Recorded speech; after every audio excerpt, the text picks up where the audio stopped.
Oh, you know what I love? Sports. Love sports. Sports. When it comes to Texas A&M. Where are you getting this information? Let me tell you. Welcome to TexAgs. I need to talk a little sports with you, Ags. David Nuño here with TexAgs Radio. Billy Lucci here on TexAgs Radio. Olin Buchanan. We will develop men, we will graduate players, and we will win championships on the field. The best way for us to win is to do it together. Do you realize everybody knows who you are right now? I think we're coming into this year with a new confidence. Schools are like, we're freaking Texas A&M, man. Like, that's about as pretty a throw-catch combo as there is. I saw the safety roll, the slot fade. I knew where I needed to put the ball. You had no other option but one hand at that point. Yeah, man, 50-50 ball, I got to come down with it. You know, if I'm betting on anybody, it's the Aggies.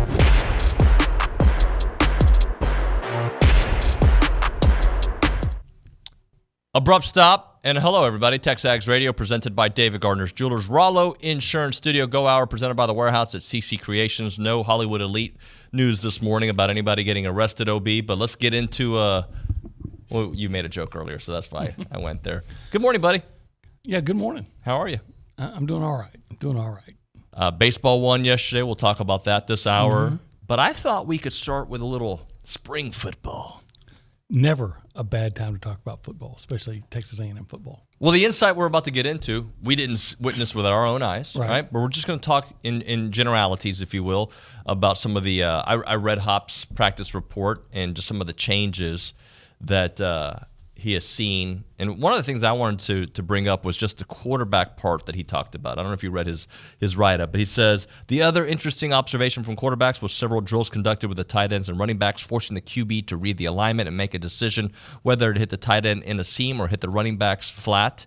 Basically, quick decision-making, which I think is a snapshot into what this offense could look like. Fast, because think about it. And this is why I wanted to bring it up. There were several complaints of the Jimbo offense. Well, I hope they're simplifying. Sure. That's one of the issues, right? I feel the offense was at times so complicated that it didn't matter who the quarterback was outside of maybe Connor Wigman. It took so long to develop and figure out your reads, and it just everything was slow. Off the bat here at spring practice, everything's about going fast. Well, I think even years ago when Kellen Mond was a senior quarterback and 3 years in the system, that he was sometimes slow to react because he's trying to remember all the keys and all the progressions that was part of Jimbo's offense. And so many times they get frustrated. They say, just run the damn ball. You got 10 yards, they're just given to you. But hey, I'm supposed to do this, this, and he's got this whole checklist of things that he's got to run through his mind before he acts. Right. And that's with a senior that had been in the system for 3 years, right? So if you're a new guy in the system, it makes sense that you might have more issues with it. So if they're simplifying it where the quarterback has quick reads to make, and if this isn't there, I go here. Yeah, I think that can only be a good thing. Well, I'm looking forward to seeing what it looks like, and we'll just as we go to practice, we won't see much, right? But we'll start to figure it out. But the idea of it being faster, and simplified with the talent that is assembled, to me, feels like it's going to be a better offense. And last year's offense was significantly better than the 22 offense, but still nowhere near where we wanted it to be. Well, nowhere near where it should be.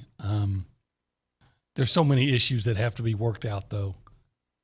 A new offense and a new scheme certainly is the first step.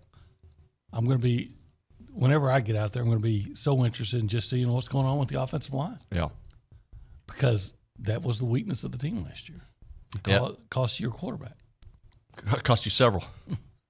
Well, I can't really put it on the – I'm just saying over the years. Oh, yes, over the years. I mean, from 21 on, you had a revolving door at quarterback. It's true. Now, Haynes got hurt at Colorado. That wasn't on the line, but because remember he was scrambling, the guy just it was kind of a freak thing. But why was he scrambling? I think that the play called for it. Okay. But to your point, yes, You've had because Zach would quarterbacks have. Zach got hit a lot. He would have gone down if there was options. And Max was hurt twice in the pocket. So and then Connor and Haynes again. Yeah, and Haynes again. So your point is absolutely right. The offensive line did create a revolving door at quarterback. Yeah. And to me, look, is it talent? Is it talent evaluation? Is it development? I don't care. Just be better. Yeah, just whatever it is, fix it. And we've heard, since the change was made, we've had different people tell us different things. They would say, it's not necessarily talent. Now, the development could be definitely part of it, but the teaching was kind of questionable. Was the evaluation wrong? I don't think so. By the way, I'm sure this has been the case in years past. But Bryce Foster, there was a moment ago we showed some video from practice. He was out there. He wasn't practicing. He was out there in street clothes or football T-shirt, A&M T-shirt and shorts. I assume he's been there in years past. I just hadn't seen him in videos before. But he was back there watching and evaluating, I'm sure. Well, at the very least, trying to get a mental handle on what they're doing from his position, right? Mm-hmm. So I have no doubt about Bryce physically, whether he throws the shot or goes through practice. I mean, physically, he can do it. We've seen him. If he can pick up on what they're doing mentally and get a firm grasp of what they're doing, then, okay. And I don't think Elko would have him, would give him the green light, say, to be in track all off season if he didn't feel like Bryce was going to be able to handle what they're doing. Yeah, no doubt about that. Or if they didn't feel really good about whoever might be Bryce's replacement, be it Naboo or whoever. So this brings me to my next topic. There's a CBS Sports has a column called Questions for Each SEC Team, Alabama's Defense, Texas, Oklahoma Debuts, among storylines to follow. And I will bring up the, I think, easiest question to answer from the group, even though I only read one of them, and we can kind of go through some of these if you want. Texas A&M. The question was, will Connor Wigman bounce back? Yeah. I don't think other than getting injured, he's been phenomenal. As long as he's healthy, I think Connor, you've got one of the better quarterbacks in the SEC when he's healthy. Look at the season he was putting together last year before he got hurt. Right. He was on his way to a huge season. Well, let's read what it says about Connor, parts of it. It says, through his relatively brief playing time in his first two collegiate seasons, Wegman has looked like the answer at quarterback for Texas A&M's offense that largely failed to register above average under Jimbo Fisher. He started 4 games as a freshman, threw for 896 yards, 8 touchdowns, taking the offense reins, winning the full-time starter job as a sophomore, where he got off to a scorching start, 979 yards, and 8 touchdowns before that foot injury cut his year short, just 4 games. Yeah, all those things are accurate. So if you can keep him healthy, you're looking at a 3,000-yard passer and probably 30 touchdowns. If you keep him healthy, based on what he's done, not what that's what I'm basing on. No, I'm saying but what he's done, keep that healthy. And not improving. Is he one of your top 5 quarterbacks in the SEC? I think he absolutely can be. In fact, I would expect it to be. He's a really talented guy. Yeah. And I don't know how you watch Texas A&M football with him at quarterback and not come away impressed. I know there are those detractors. There's always detractors, and they'll look at the first half of the Auburn game and say, see, they weren't just lighting it up. I said, well, actually, they were moving the ball. And then they got those crazy penalties. I remember once they had, a 1st and 10 at the 12. Well, there's another false start. And then there's – excuse me. Hey, now. Yeah, he's nothing to sneeze at is what I'm trying to say. So I'm going to ask you what your question is for SEC teams. Okay. And I'm going to tell you what their question was, okay? All right. So, Alabama, what's your question? My question is, how are they going to respond without Nick Saban as their head coach? Which I think is the real question. But here's they went geo-targeted a particular area. What does the defense look like? Which is typically a hallmaker for Nick Saban, which obviously he's no longer the coach. New philosophy, new system. So the question is, what will the defense look like? Because I think they feel pretty confident with Kalen DeBoer's offense. Well, it won't be bad defense, but I do have to wonder if it's going to be as as good even as it was last year. I mean, Yeah. you're going to take Dallas Turner and some other guys off of that defense and tell me you're better. I have a hard time believing that. This next question that they have for Arkansas, I think it's the obvious question. Do you have a question about Arkansas? Well, I think I got a lot of questions about Arkansas. Yeah, they got a lot. I'm going to get away from the coach, even though that might be the obvious one, is, hey, K.J. Jefferson's no longer the quarterback. That's exactly it. Which quarterback replaces K.J. Jefferson?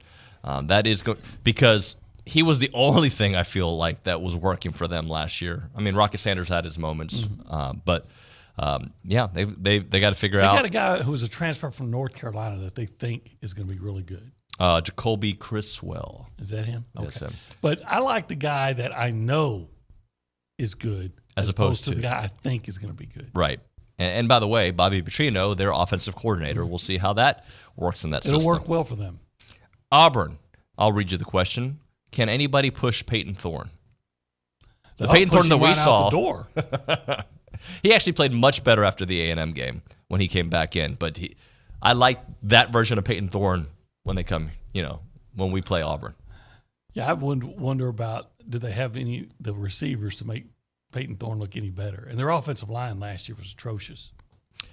Also, Florida was a little bit in the news yesterday because of Prince Human Nuri, whatever his name is. The kid from Manor. Yeah. But the question about Florida is, who's calling the shots on offense? Because Billy Napier adamant in February that he wants to retain offensive play calling responsibilities, but also has shifted his offensive staff this offseason. If I'm the head coach, right, mm-hmm.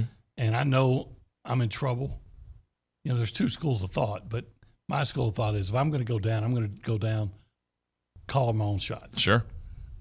Georgia, who steps up at cornerback, don't know enough about their cornerback situation. I expect them to be fine. Yeah. What I would warn them about Georgia is that offensive line, because I think that offensive line over the last 3 years has been the strength of their offense. Sure. Now, they don't have the really good tight end anymore. And I guess Bowers, I guess the receiver, McConkey. Lad McConkey, yeah. I think he's gone too. He is. So there's some guys and they weren't as good without those two guys. But that offensive line had been spectacular, and they lost some significant guys off that one, starting with their center, Cedric Van Pran. Kentucky, can transfer quarterback hit the next level? So I guess they have a couple different ones. You have Devin Leary that was there, Brock Vandergriff, who used to be at Georgia. Yeah. So don't they always have a transfer quarterback? That's how they roll. Yeah, that's how they roll. And that could have been Texas A&M. LSU, can they fix their defensive front? Yeah, my biggest question, even more than that, is their quarterback situation, because Nussmeier, I'll say it again, he's been really good twice. But he's not Jaden Daniels. We don't know. It's the question you asked earlier. But one time he was good in the SEC championship game against Georgia. When they were up 100-0. When the game was over. Yeah. And Georgia's just like, okay, let's just get this over with. And then against Wisconsin in the bowl game. Wisconsin in a bowl game. Look at Wisconsin's defense last year and how porous it was, and then put it in a bowl game when nobody cares. So I haven't seen Nussmeier, when it matters, play, look like he's a guy that could step in for a Heisman Trophy winning quarterback. And he might. He might, but it's a question. It is absolutely a question. Mississippi State, how does Jeff Lebby acclimate?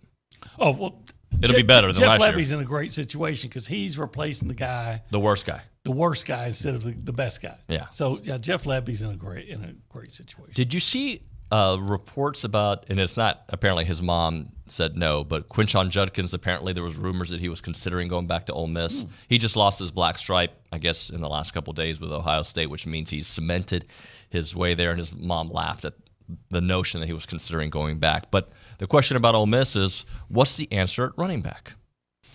Ulysses, what's his name? Bentley.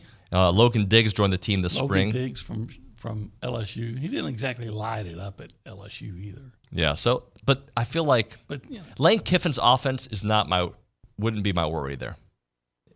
No, he'll find, Yeah, they do well on offense. Oklahoma, can they make the offensive line work? I hope not. Got to admit, I haven't paid that much attention to OU. I haven't either. I'm expecting them to have a little bit of an adjustment. South Carolina, will anyone pull ahead at quarterback now that Spencer Rattler is gone? You got Davis Bevel, Lenore Sellers. Those are some of the options there.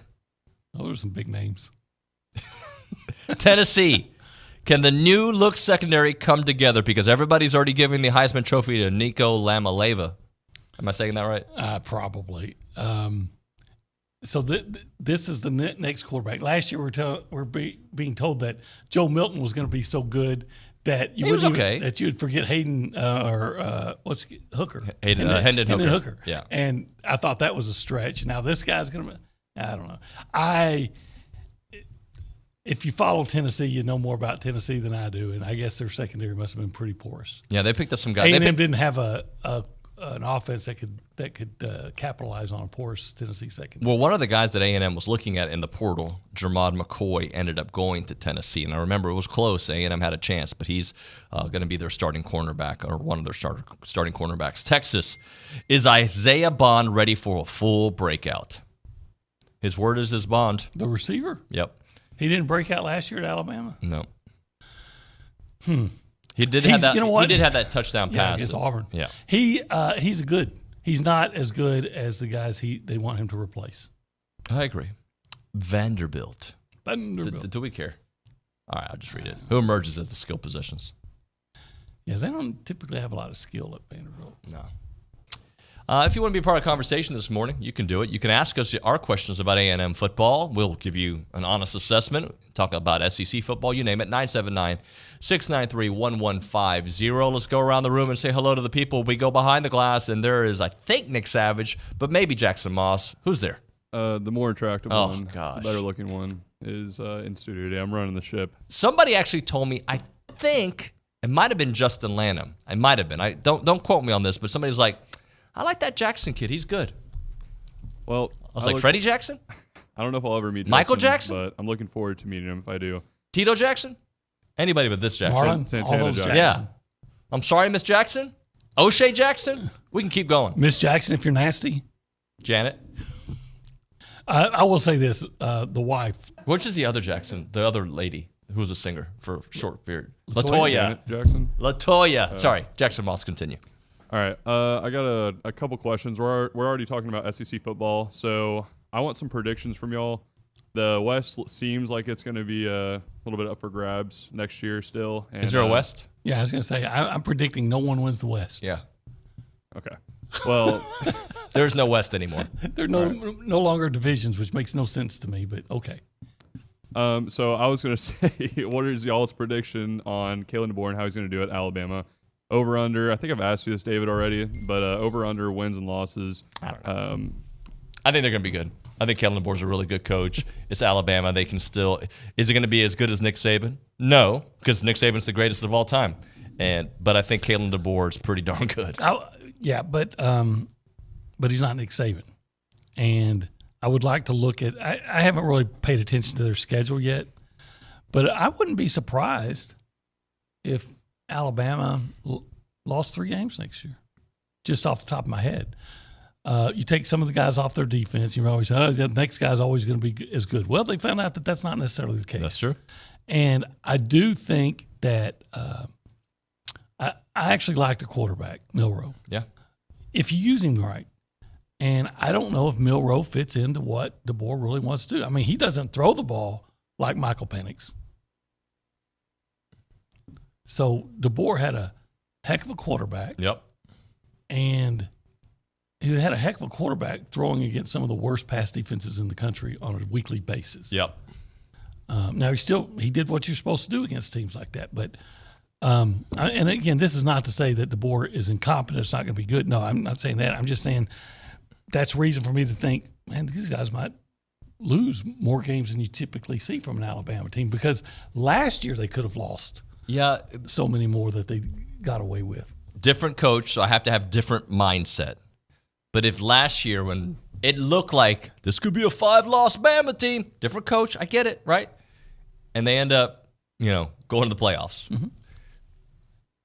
I don't know, man. Like I think it's just going to be more wide open than we've seen. There's no guarantee you can pencil them in for obvious reasons.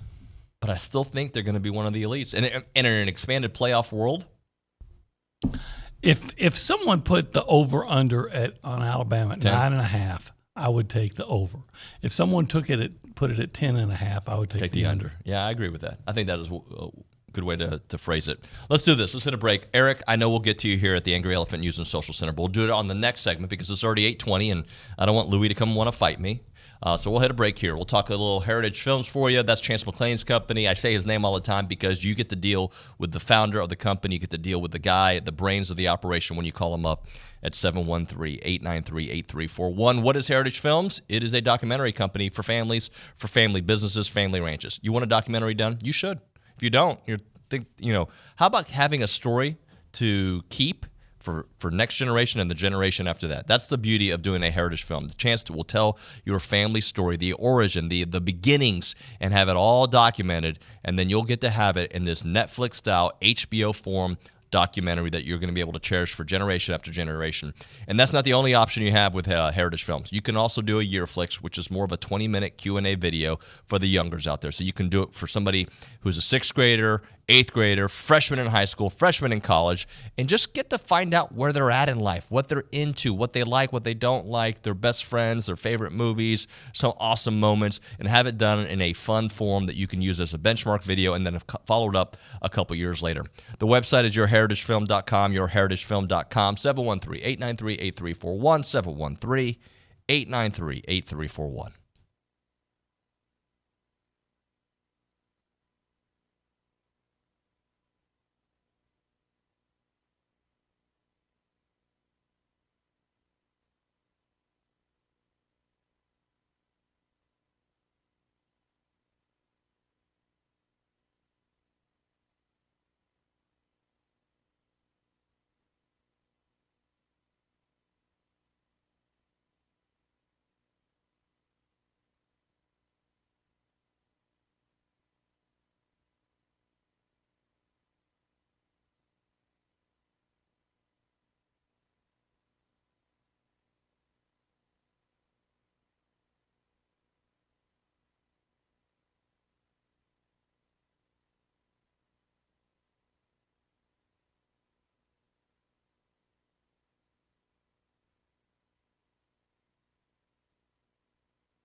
Are we allowed to play Michael Jackson? There's certain artists you're not supposed to play anymore. Why? Because they've because he got well, I don't want to talk about what he did. Got in some trouble. Yeah, Michael, Diddy can't play Puff Daddy anymore. I know he's on did. Well, come on. I couldn't tell you. Bad Boys for Life. No. Okay, I guess we know what we're listening to next segment. I've never heard. I mean, I know who he is. I've never heard one thing he ever. I bet you have. Yeah. If I did, I didn't. Kanye canceled. The only Kanye I've ever heard is Power. Great song. Great song. I admit it. It's awesome. It's fantastic. Okay. It's legendary. I mean, we all know that the King is going to be performing at Kyle Field here soon. Uh-huh. The only thing that sounds better in Kyle Field is that song when the football team would walk in. I don't understand the lyrics to that Power when he's talking about why does it, he said something about I don't stay at the Intercontinental or something like that. It's a hotel. Yeah, I get that, but why don't you? I haven't asked him. I haven't followed up. I just kind of bob my head to the music. I definitely don't read into the lyrics.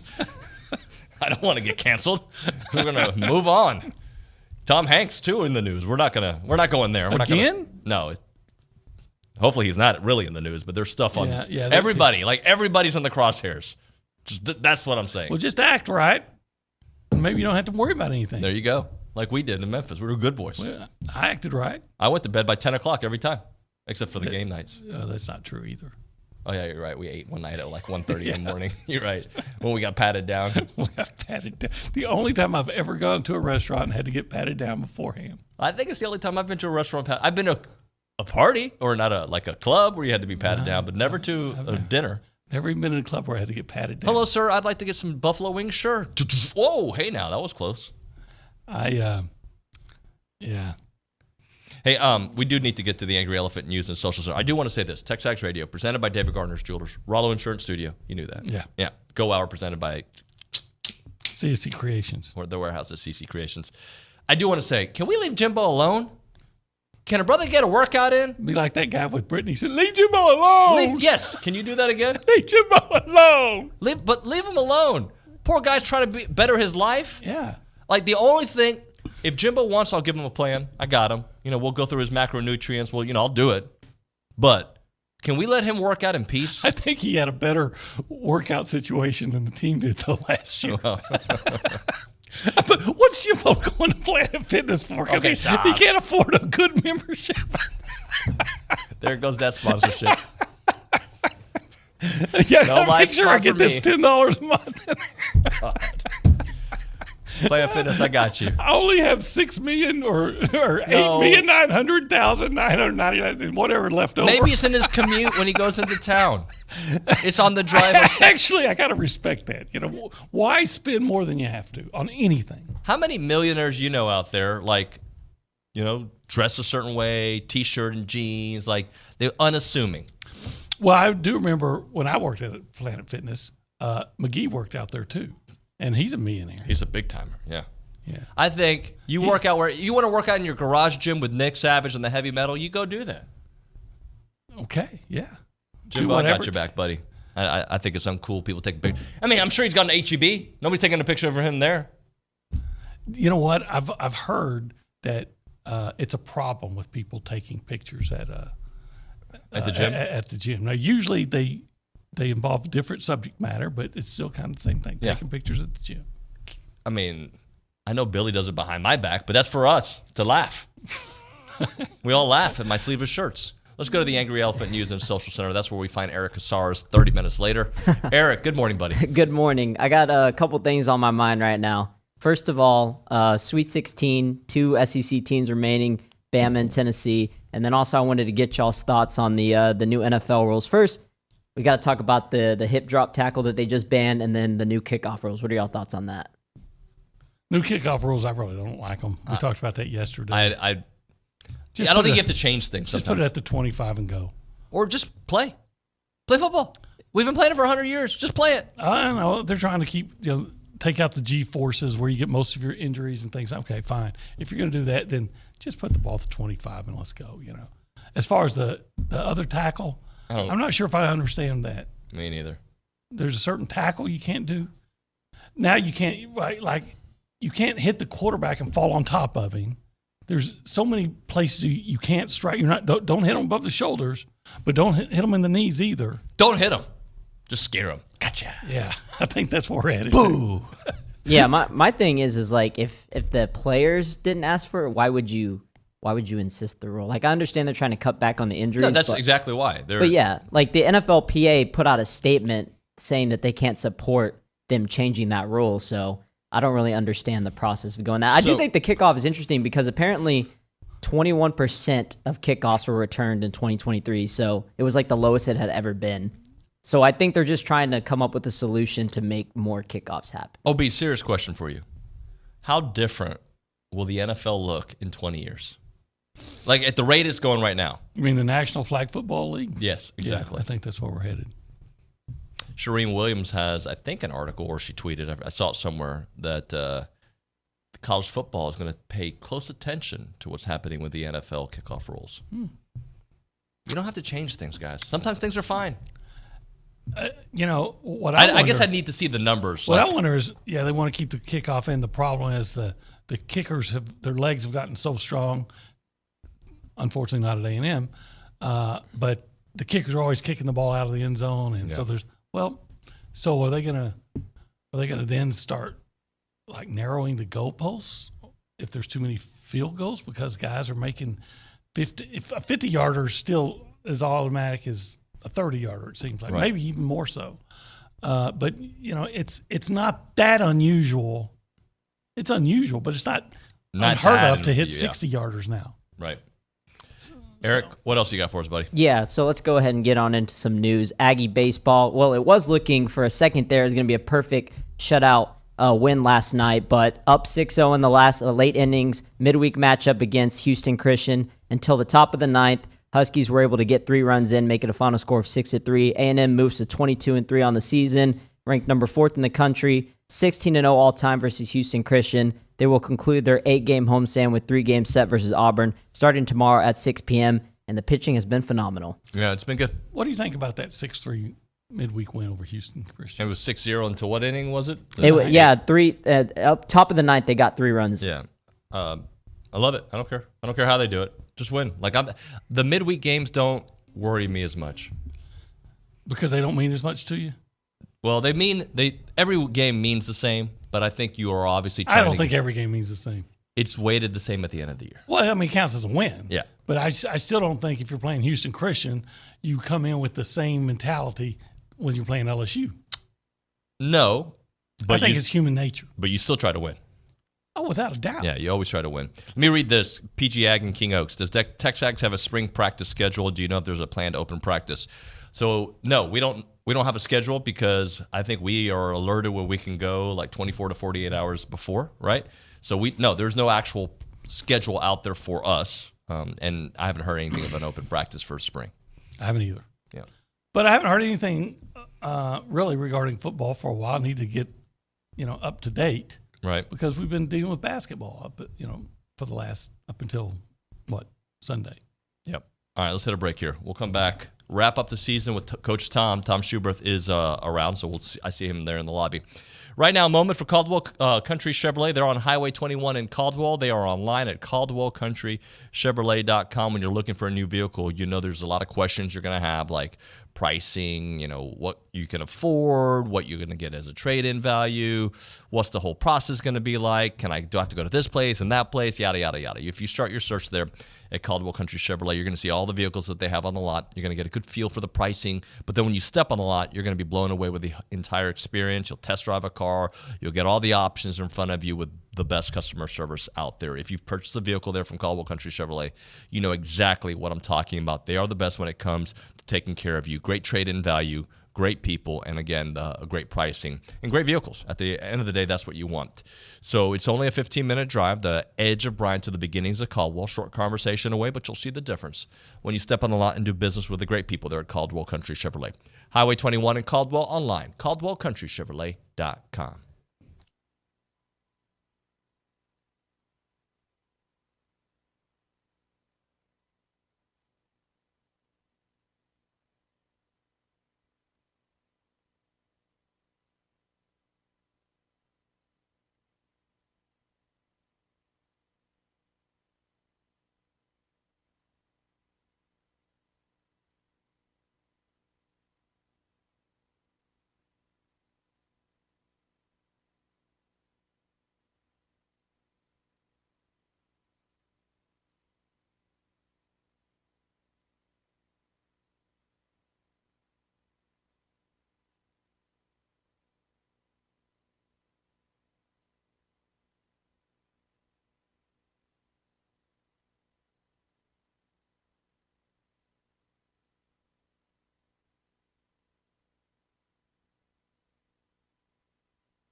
Took me a minute, OB, but when you were talking about the Intercontinental, yeah, that's not Kanye. That's not Power.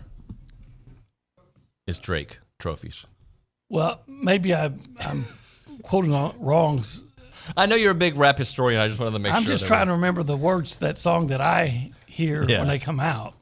Yeah, but I doesn't he say I own that, and then they I don't bleep remember. it out? I just bobbed my head. I think there's some other things being discussed, but bottom line, I know Tom Schuberth, big Kanye fan here. TexAgs Radio, presented by David Gardner Jewelers, Rollo Insurance Studio, Go Hour, presented by the Warehouse at CC Creations. How you doing, buddy? I'm doing great, David. Thanks for having me this morning. So sometimes I can be critical, and I got to give props sometimes. I did not like the game plan a year ago against Penn State. I've made that painfully obvious, right? I've said it several times. I really like the game plan against Houston. What say you? The same. You know, they're playing a great team in Houston. They got to figure out a way to score the basketball. They got to figure out a way to stop them, and I thought they did a great job.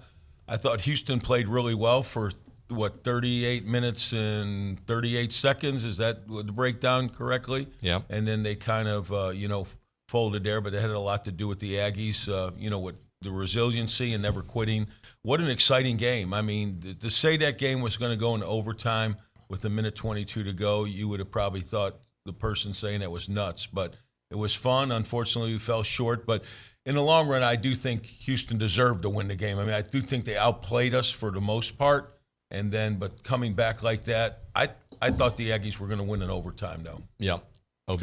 Yeah, I kind of thought that, too. I thought, hey, look, all this momentum, and I still think maybe, and I know I'm really taking some license here, but I thought maybe if Houston doesn't get the offensive rebound on the first missed three in overtime and then make it, maybe the game changes. But I still believe that A&M wins if they're shooting free throws at an acceptable level in the first half. Yeah, no doubt about it. Let's talk about what was different with this team, because I think saying Manny Obaski is a huge part of what was different, but that's not the only thing that helped this team become more efficient scoring, or at least maybe not more efficient, but they scored more points. Absolutely. I think those three guys, Wade, Boots, and Manny, are so hard to stop getting to the basket. And when they did it efficiently, I think Manny built his confidence up. He was trying to do that early in the year, and teams were stopping him. He was turning it over. He wasn't making shots. He wasn't even getting fouled.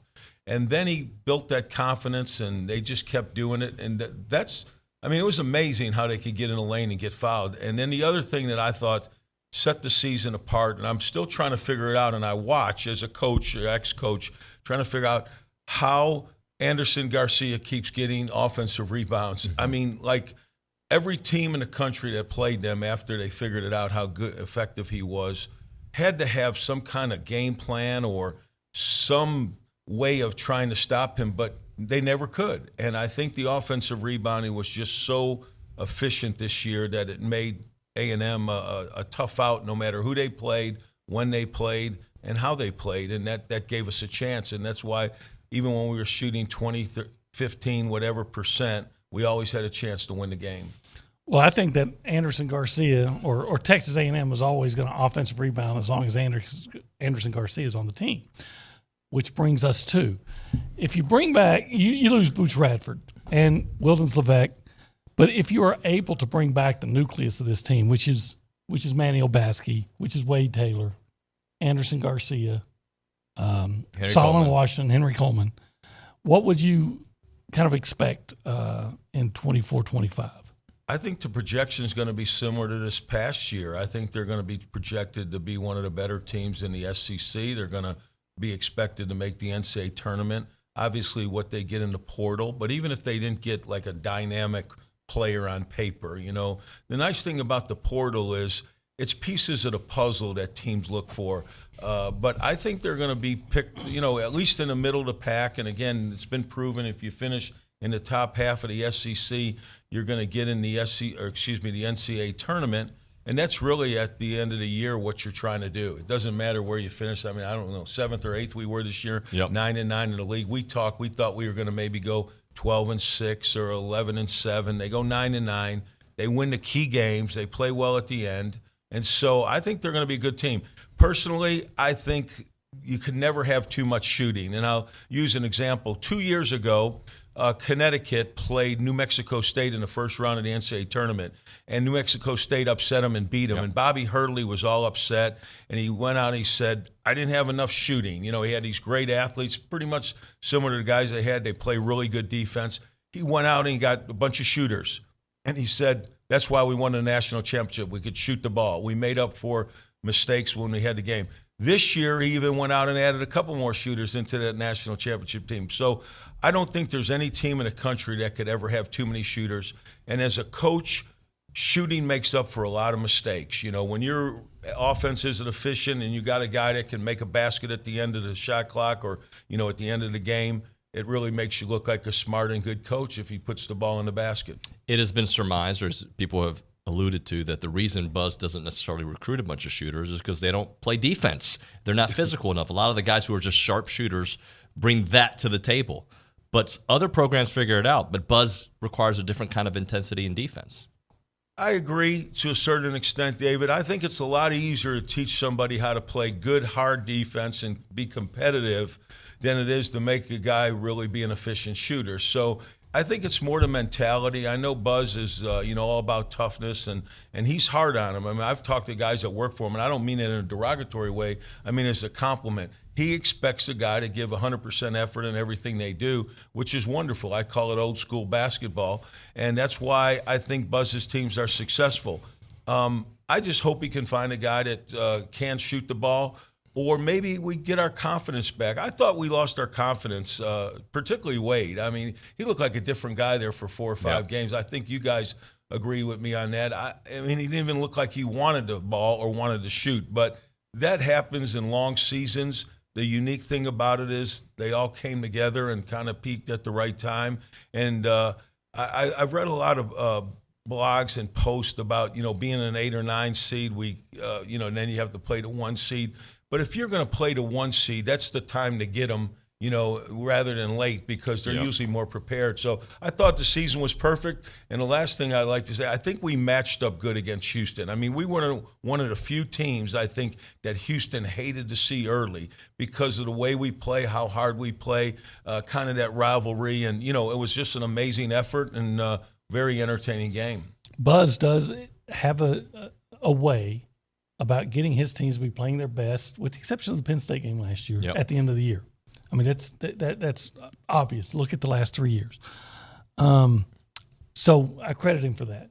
Also, he's good about working the portal and typically bringing in guys that he needs at certain positions to fill holes. Outside of finding another shooter, from your coach's eye, what does A&M need to get better, to be a much better basketball team? What areas would you address? Well, I think I would say Buzz is a piece of the puzzle, Coach. I think he gets a lot of different pieces, and then he figures it out how to blend them in. Some coaches have to have specific type talent or players to fit their system.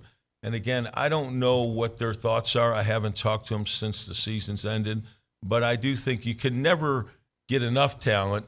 But I think we just need a little more depth at all the positions. And then we talked about this. I mean, they played their best basketball with Manny and Boots and Wade on the floor. I kind of wish we would maybe get like a true point guard, a guy that his job's to distribute the ball, make people better, and be a great defender. Maybe like not this dynamic, but a guy like Shed. Shed, you look at his numbers, they're not off the charts. He doesn't shoot the ball extremely well from the 2 or the 3, but he's just a leader and a big playmaker. How would that work, though, with a smaller guard like Wade? Like, if you move Wade to the 2, you probably need a bigger point guard, right? A Shed-style body, at least. Sure. David, I've never been a coach that worried about size. I mean, you'd like to have length, and especially defensively. But, heck, some of the hardest guards to guard in the country are perimeter guys, are the little bitty guys that can get by you. They can make a play. They get angles. They can shoot it, pass it, dribble it. And I used to have a phrase I would tell my assistants, I need some ball handling, jump shooting blurs. It didn't matter how tall they were. It just mattered that they had quickness and they can pass and shoot. And that's the hardest player, in my opinion, to guard on the floor. You can guard size. You can guard just a one-dimensional shooter. But when a guy can pass, dribble, and shoot and has quickness doing it, it's miserable to try to defend those kind of guys. Tom, I got a message from Bryant, and I'm going to answer it, then you guys follow up, right?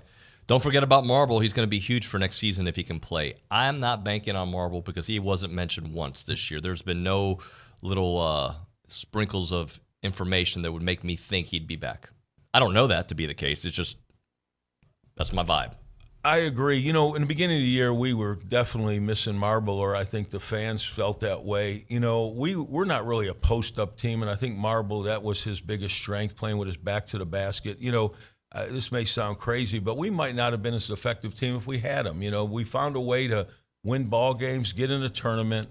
I thought we had an outstanding season that fell 5 minutes short. You know, if we had won Sunday night, we're talking about Sweet 16, anything can happen. Playing Duke, is that correct? So, you know, incredible season. But I thought the Aggies persevered.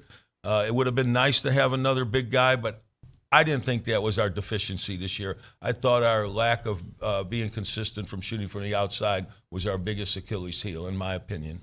I think initially he would have helped, but it looked like the team went away from even Henry.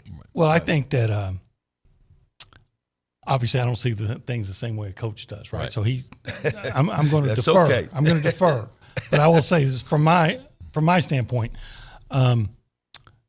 Marble is better than Wildens Lebec, and Wildens, great kid, and he was, and it says something about a guy that's willing to assume a role that that's not prominent. Yep.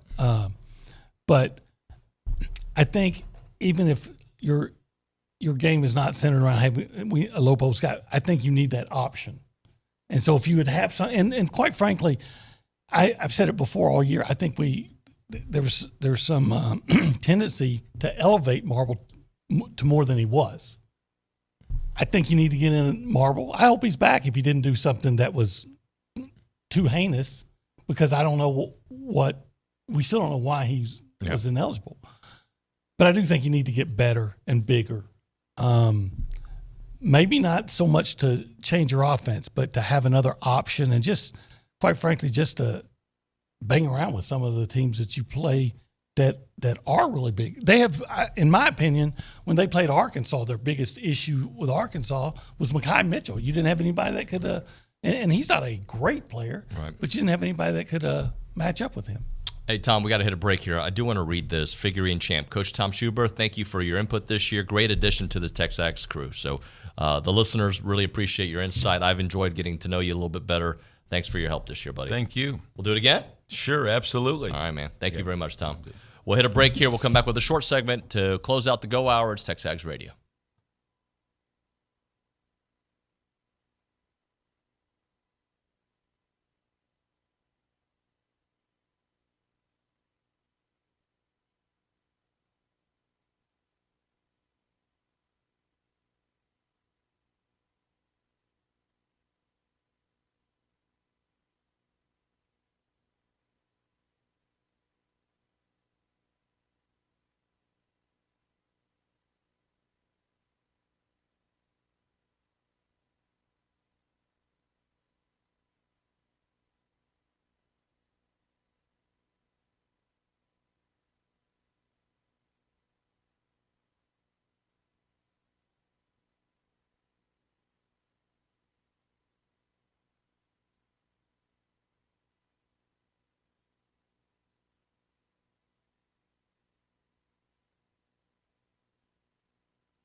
All right, final segment of the Go Hour presented by the Warehouse at CC Creations. We told Tom Schuberth, you stick around for the minute 30 that's left. You ain't going anywhere. Hey, that's all it took for A&M to come back. That's true. That's true. We got a message from Tony in Skidmore. Please let Coach Tom Schuberth know that his segment was one of my favorites. Dude, you should come more often. I don't ever get this much props. I've been paying people to call in and say that, and finally they got around to doing it. But I do want to say thank you. It was fun getting to know you guys. Yep. I learned a lot about TexAgs. You know, I knew about it, but I didn't really know about it. Incredible staff, unbelievable people that you have, and I'm not getting paid to say this. It's just nice when people are that way, and you guys do a tremendous job. And, you know, I always brag about you because I talk to guys nationally that I've known through the business, and you do a phenomenal job, and it's fun to be a part of it. And, again, I appreciate Billy having me and you guys, and it's been so enjoyable. As you guys know, I'm a big basketball guy, so it may be the off season, but we're going to be talking hoops from time to time, all right? I love it. Obi, any closing thoughts here? I'm just wondering if the way Tom's been received, I wonder what he knows about baseball. Exactly, right? Tom, what do you know about baseball? Well, I know you have to score more runs than the other team to win, but you know who's a big fan of mine, or a good friend of mine, Coach Ron Polk. If you know that name, of course, Mississippi State. Yep. He's maybe my favorite baseball coach of all time. I mean, he's incredible, you know, what he's done in college baseball. Yep. And then but a good man. So I talk to him at least 2 or 3 times a year since 1979, 80. So, yeah. Thank you, Tom. Appreciate you. OB, I'll see you on Monday because I got tomorrow and Friday soccer duty. Good for you. Good for you. And then Arizona next week. We'll talk about some other time. We'll be back with John Harris, TexAgs Radio.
Well, hello, everybody.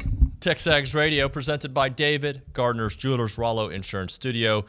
We're going to talk to John Harris, I think, in a moment. Let's go check in at the Angry Elephant Houston Social Center. Aggies gather at the Angry Elephant. You got a text message or anything for us, Eric? Well, yeah, if you want to stay around the SEC, I do want to announce that let's go down to Big Blue Nation. Kentucky Athletic Director Mitch Barnhart announced that men's basketball head coach John Calipari isn't going anywhere. He will be returning for his 16th season with the Wildcats after rumors speculated after the bad tournament performance that they were calling for his job. But he is coming back, 16th season, trying to get back to the championship. They have not been since 2012, it said. And, it was a brutal loss to number 14 seed Oakland as in the hands of Jack Kolke hitting 10 threes against them. So I like to call him Jimmer Fredette because that's what he looked like out there in the first round of the tournament. That's old school right there, Jimmer Fredette. Oh, yeah. Where's he playing now? Overseas? Is he done? I think so, yeah. I haven't heard about him in the NBA in a minute. He didn't really make it that well, but yeah. All right, let's go to the hotline. John Harris joining us here from Texans Central. Of course, you can find his work at footballtakeover.com and Houston Texans sideline reporter, the John Harris. Hey, buddy. What's up, man? How you doing? I'm right. How you been? Have you recovered from that game on, what was that, Sunday night? Man, what a game. It was awesome. Look, I was proud of that team. I don't usually handle losses well, but that was a fun little run with that basketball team. Man, that was one where I was standing in my living room at the end of it, just clapping, like, man, that was, all right, give me the next game. And the next game is Yale and, I don't know, was it San Diego State? And it was a 30-point, like, okay, I guess I go to bed now. That's one of the things I hate about watching a game like that is you want to go on. I remember this in 2012. I remember when Johnny went to Tuscaloosa and beat Alabama. It was like, okay, I got to have the next game. I need the next fix. And then the next game is not featuring Johnny. And it's not, going down to the last minute. I'm like, what a letdown. But yeah, what a basketball game. My gosh. What a comeback. I mean, obviously a lot of fight in A&M, huge shot at the end by Anderson. I mean, that was just such a clutch shot. And what a great inbounds play. I don't know how he ended up getting so wide open and getting a look like that, but just love the effort on both sides. Too bad for the Aggies that Ollie was shooting free throws. Ollie from Hoosiers was shooting free throws for the Cougars, aka Ryan Elvin. But good for the Cougars to move on. But man, what a tremendous game and comeback. Buzz has got to be very, very proud of his guys for sure.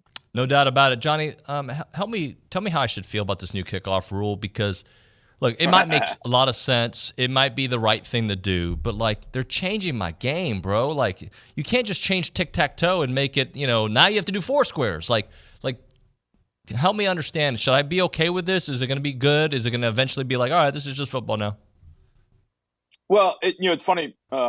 Voice of Texas, Mark Vandermeer is, here with me. We really haven't talked about this too much about it going through. He was actually at the owners' meetings. And so I'm curious to hear what he has to say. Here's my thought. I know, I know where you go with tic-tac-toe. I just feel like football is gotten to be such a complex game. There's so many different avenues and different nuances to it nowadays than there ever was before, that if you can find one that makes it better, then I'm all for it. I'm all for, putting something in and seeing if it can work. And I know they had a number of special teams coaches that were meeting and they examined that XFL kickoff situation and how they were doing it. And they examined it and looked at it and they looked at, man, how do we reduce high speed collisions? Which is where obviously you get a lot of the injuries. How do you reduce those high speed collisions and still at the same time create some more excitement in the game? And I can tell you, having watched, last year Texas had 2 kickoff returns for touchdowns. And man, that's an incredible charge up moment when a guy breaks it in the open. I mean, punt return, same thing. Anais Smith, last year against Arkansas, man, when he's kind of holding your breath, that's such an exciting play. So you'd like to see more of it, but how do you make it safer?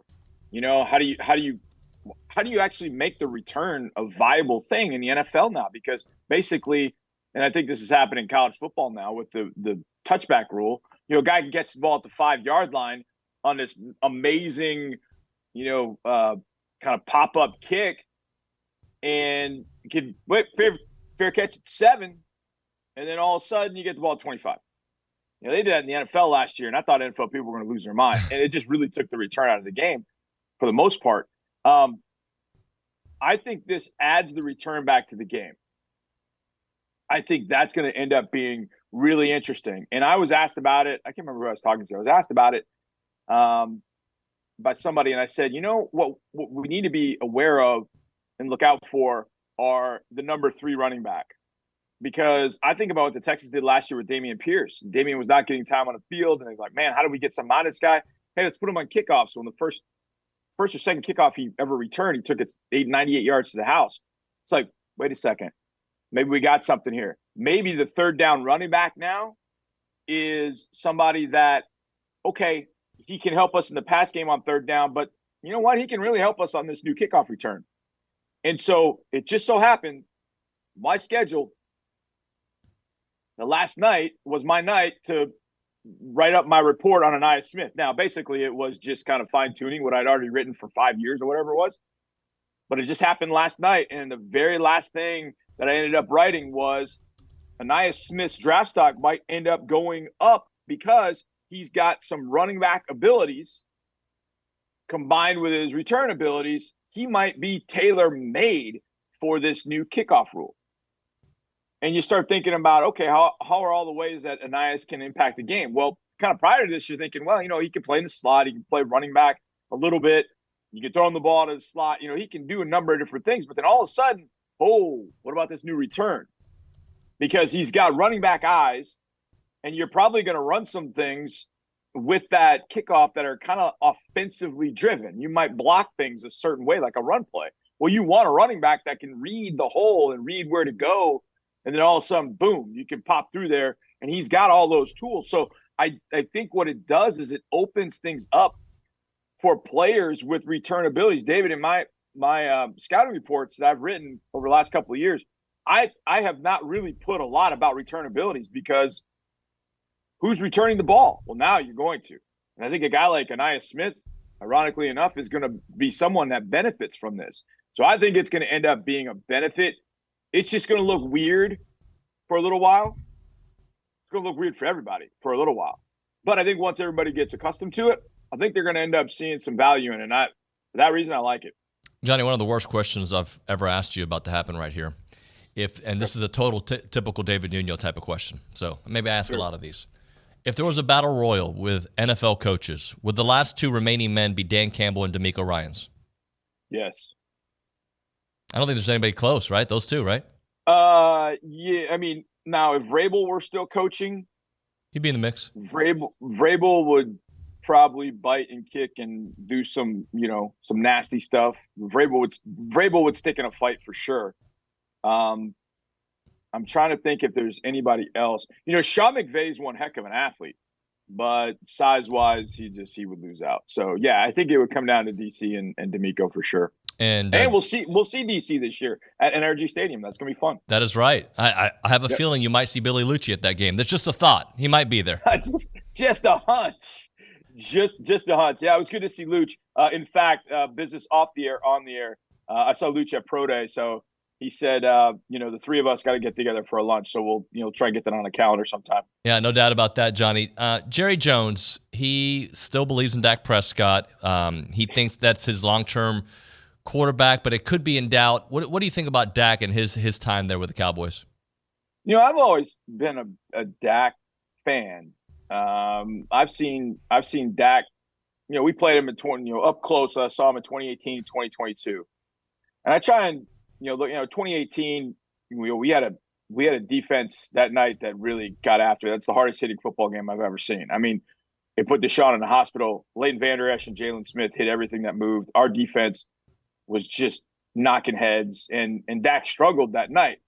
2022, they really haven't done a whole lot during the game, and then the final drive, Dak was right down the field, beats us with a final drive and looked really, really good doing it. I just have always felt Dak is probably not, in some circles, he's probably not gotten as much credit as he's deserved, and in some circles, because he's the Dallas Cowboys quarterback, he's probably more talked about than a lot of other guys. I think he's been solid throughout his career. Do you put the playoff failures on him. Yeah, I think some of them you can, and I think that's the trouble. But if he ended up going on a really good playoff run, you'd look back and go, okay, man, he's gotten to a Super Bowl. Phillip Rivers never got to the Super Bowl. Dan Fouts never got to the Super Bowl. There were a lot of really good quarterbacks that you would look at and say, man, those guys didn't get to a Super Bowl. So the question is, can they ever get there? Because I feel like we're on, chapter 7 of probably a 11 or 12 chapter book for Dak. So I just don't know that, Mike McCarthy gives them the best chance to win, in all honesty. I mean, if I think about, what D'Amico and this coaching staff might be able to do with that talent, man. But now Dak's got really no running game. We got no running backs. I mean, I think Rico Dowdell is his only running back that I can think of off the top of my head. And, he's throwing to receivers. Like, I love CD. I think CD's great, but there's no Gallup anymore. And, Brandon Cooks is really long in the tooth. There's no Dalton Schultz, and I like Ferguson. But, he's lost some of his offensive line. This is really, I think, going to be that test for Dak because, obviously coming off of last year, that divisional playoff loss, or the wild card weekend loss, the Packers, it was like, whoa. And then there gets to be a point of, all right, do his teammates believe in him? Now, if I was his teammate, I'd believe in him. I've seen the leadership. I've seen how they rally behind him and how he gets them to rally with them. And I've seen that team without Dak, and it's not real pretty. So should it be a better team? Should it make a playoff run? Should it have made a playoff run already? Yes, yes, and yes.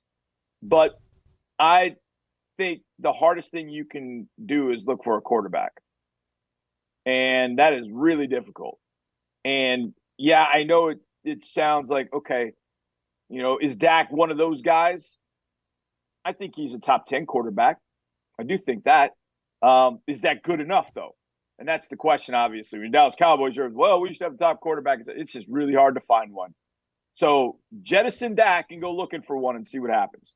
Not the easiest thing in the world. So sometimes you oh, man, I wish Dak were this. I wish you were that. But then when you look up, you still have a top 10 quarterback.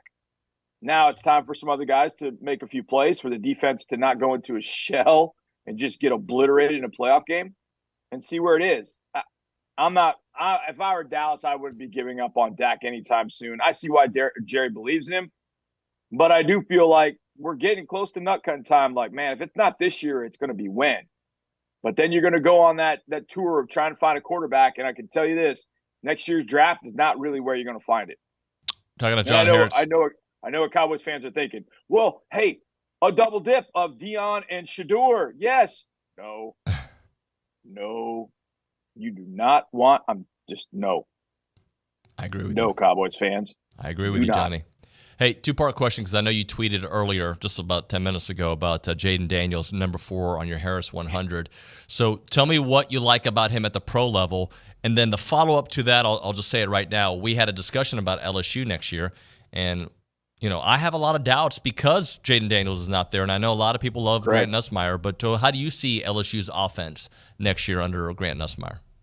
Well, as let's take Daniels. I mean, obviously he's an NFL-ready quarterback. I mean, ran for over 1,100 yards. I mean, he's got the ability to beat you with his legs.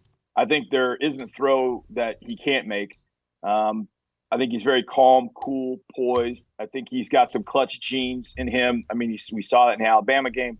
LSU really struggled in 2 games last year. One was Florida State, which down a stretch, I don't know what happened to that team. But they also, they were in a fist fight with Alabama, and then Daniels took a hit from Dallas Turner, and then when Daniels went out, LSU faded. Now, he had great talent around him, but I'm not going to look. I mean, CJ had tremendous talent around him, but CJ also made that talent better. Daniels makes every single throw. I mean, his arm strength is, it's not Josh Allen, but it's good enough. I love his poise, so I think he's got everything you're looking for in a modern NFL quarterback. It's funny because last night I was actually looking at LSU's roster for this year, David. I do feel like they've got some players at some spots that will garner NFL attention. Like they've got Harold Perkins. They've got Will Campbell at tackle. They got Emory Jones at the other tackle. So they've got some guys in those positions. But, I think Lacey will be a fine receiver. But you got to replace Malik Neighbors, Brian Thomas Jr. You got to replace 2 potential first-rounders. The secondary, I didn't think was very good at all last year for LSU. I think defense was not very good at all. And you got to replace Mekhi Wingo, Spates, linebacker. You got a lot of work to do, and I don't know that Nussmeier is at the caliber of Jaden Daniels. I don't think it's even close, to be honest. So I think LSU could struggle a bit. Again, NFL talent at some spots. Mason Taylor at tight end. So they've got NFL first-round NFL talent. But where they don't have NFL first-round talent is at quarterback. Now, I think Nussmeier is going to be fine, but Jaden Daniels was way beyond fine in 2023. And his game got better and better and better every single year. He became more accomplished throwing NFL routes. He destroyed Mississippi State with some of the most incredible throws I've seen of any quarterback this year. Just diamond throws all over the field. I don't know that Nussmeier does that just yet. And I don't see a running back or running game that's going to help. I see LSU being 8-4, to be honest, just kind of based on the talent alone and having to replace Jaden Daniels. And what were they last year? They were, 9-3 last year? Yep. So, and that was with Daniels. So, I don't think the defense gets any better. They got to figure out how they're going to use Harold Perkins. LSU, I can't remember if LSU's still on the schedule. I think they are, right? They're still on the schedule, right? I wouldn't fear LSU, in all honesty, especially in College Station. I wouldn't fear LSU. I think, you respect them, but it's not like, oh my God, that's Alabama from 2015. I don't feel that way. Not at all. I just feel like, hey, we can go toe to toe with those guys for sure. Johnny, one of the things that so spring practice over here, Colin Klein is implementing his offense, and it's about quick reads and quick decision making. That's one of the things they're trying to do there at practice. When you watch what he did at K-State, what do you think? What kind of wrinkles potentially might we see? Well, I'm interested. At K-State, he used Will Howard, and I can't remember the backup's name. The backup was a tremendous runner. In fact, he reminded me a lot of Jaden Daniels. Tremendous runner. So they probably use the quarterback run game a little bit more than I think they're going to use it. It's just my hunch. Now, I don't think they'll get away from it completely, but I do think they'll probably limit that. But they're going to be physical up front, or want to be physical up front, and browbeat you into submission, use play action, use the athletes out on the outside. But you mentioned quick. I think that's got to be something that you drill into a young quarterback. You have to drill it into a young quarterback, because I think if there was anything with Connor last year that was a little bit, you and I talked about this, you had to speed things up a little bit. You face New Mexico, you can, take your time kind of going through things. New Mexico is not going to put a lot of pressure on you. But then when you face Miami, or you face, LSU, or you face the teams in the SEC, you got to speed things up. So you get used to playing at that particular pace and tempo. And I think that if Connor makes those strides, like he becomes that guy, like, okay, things are happening quicker. Now you see things quicker. And ironically, when you do things quicker, now the game slows down for you. Now you can make all those throws. So hammering that home, get the ball out of your hands, make your decisions now, I think puts you in, a pretty good stead as you go forward into the season. And I feel like if Connor gets that bad habit of holding it a little bit longer, that's going to drive Klein nuts. So the fact that he's hammering that home, hey, let's make quick decisions. And look, take profit now. Let your backs do what they need to do. You got them all back. Let them do what they need to do. Take some profit. Get to 2nd and 5. I'm not saying that you're going to, that's going to, we're just going to be a check down offense. No, but you're going to get better the more often that you're in manageable situations where you can be 3rd and 3, 3rd and 1, because I do think you've got enough weapons to be able to get that. You get yourself in 3rd and 9, 3rd and 10, obviously, you're in trouble. I think that Connor stays out of those, but I think making quicker decisions more rapidly slows the game down for you eventually. And I think that's what Colin's getting towards with Connor and his quarterbacks. Great stuff, Johnny. Appreciate you as always. Thank you so much, brother. See you, man. See you, bud. Right now it's time for Milliken Reserve. They're a farm-to-table community. They're in College Station. They got homes. They got trails. They got farms. They got wide open spaces with a mission to build a healthy community around nature. They've done that with just creating this awesome atmosphere, 2,600 acres of open space. You've got all the trails out there. You've got the farms. You've got the beautiful homes out there. They want to connect families to nature, and by doing so, they want to connect you with each other because they feel like when you're in nature and you are together, you're creating an amazing bond with your family. An extensive network of trails throughout a wooded landscape. There's a great place for families to cherish generation after generation. Every animal you can imagine, white-tailed deer, you've got the sombers, you got the rabbits, you got the turtles, and they want you to share in a legacy of conservation, which means generation after generation, you're coming back to that pristine, beautiful countryside place. They've done that by having an enduring resource, a place to come together, relax, and reflect. You can check out the website to learn more about it. It is millikenreserve.com. Again, that website, millikenreserve.com. Go check them out.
All right, we're back here on TexAgs Radio, presented by David Gardner's Jewelers Rollo Insurance Studio. Time for our weekly conversation with Pat Henry, brought to you by the Brazos Running Company, your local Aggie-owned specialty running store. Save 10% in store when you mention the code TexAgs10, and check out the new location there at Century Square. How are you, Coach? Good. Again, thanks for letting me come in. I appreciate it. I always love our talks. You know, I tell you what, everybody's talking about the basketball. I'll tell you, Buzz, that is a tremendous group of athletes. Yeah.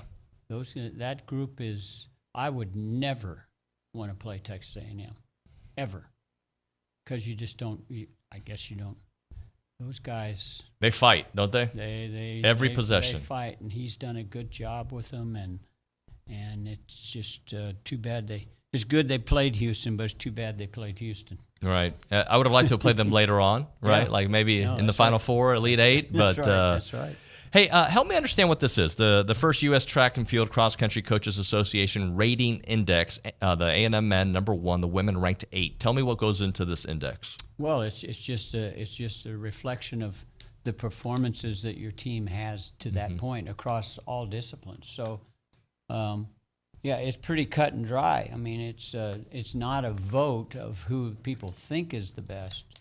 It's results based. It's results based. That's right. And so, both our groups are doing pretty good right now. But,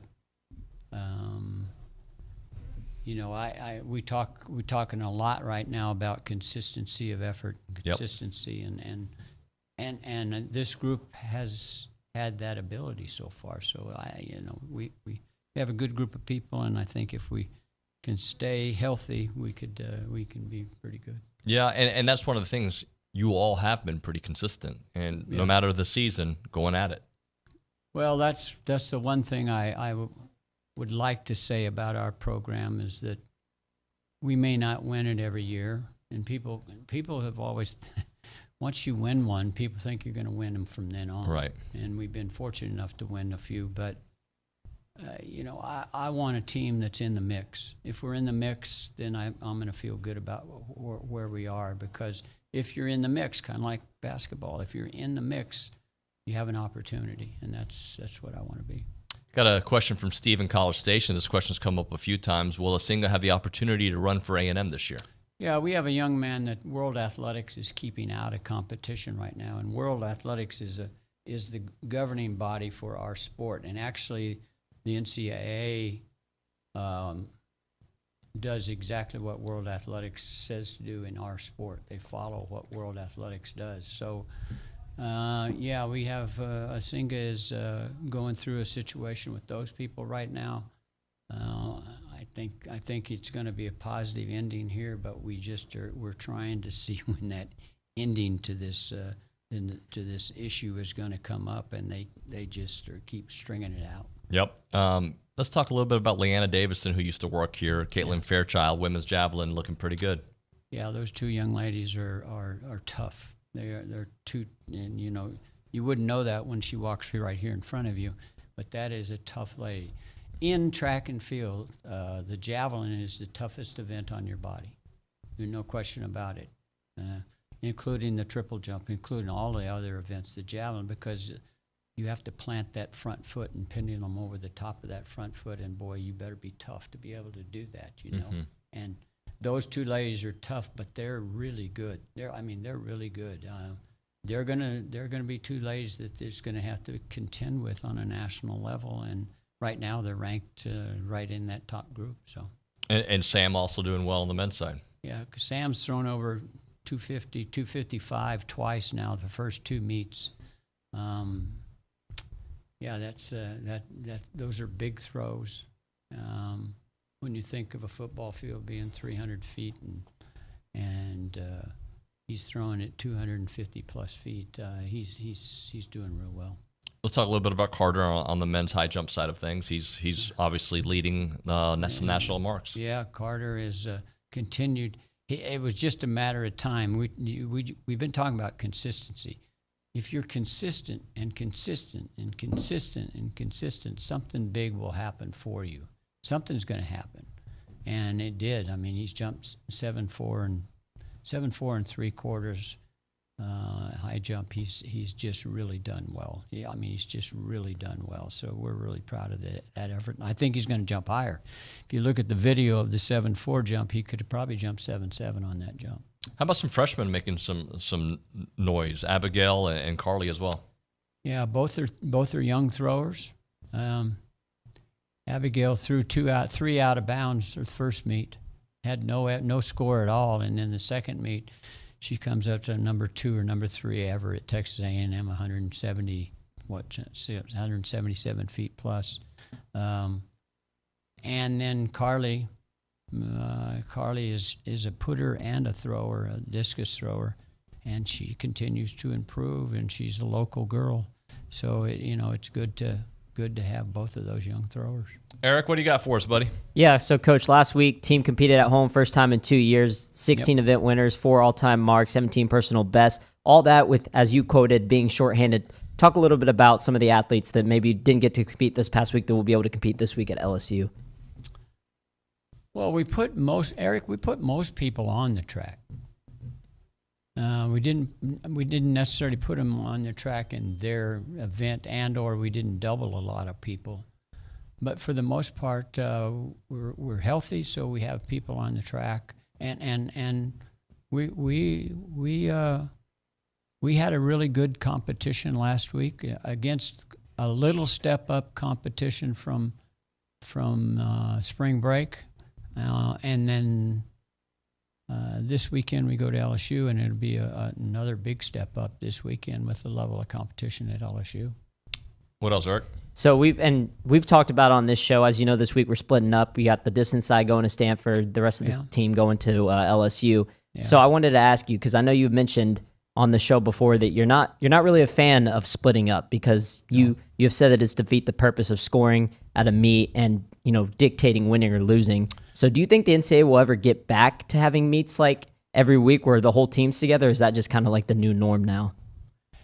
We're the only sport in the SEC that the SEC office doesn't get involved in scheduling. That tells something right there. That's not right. And it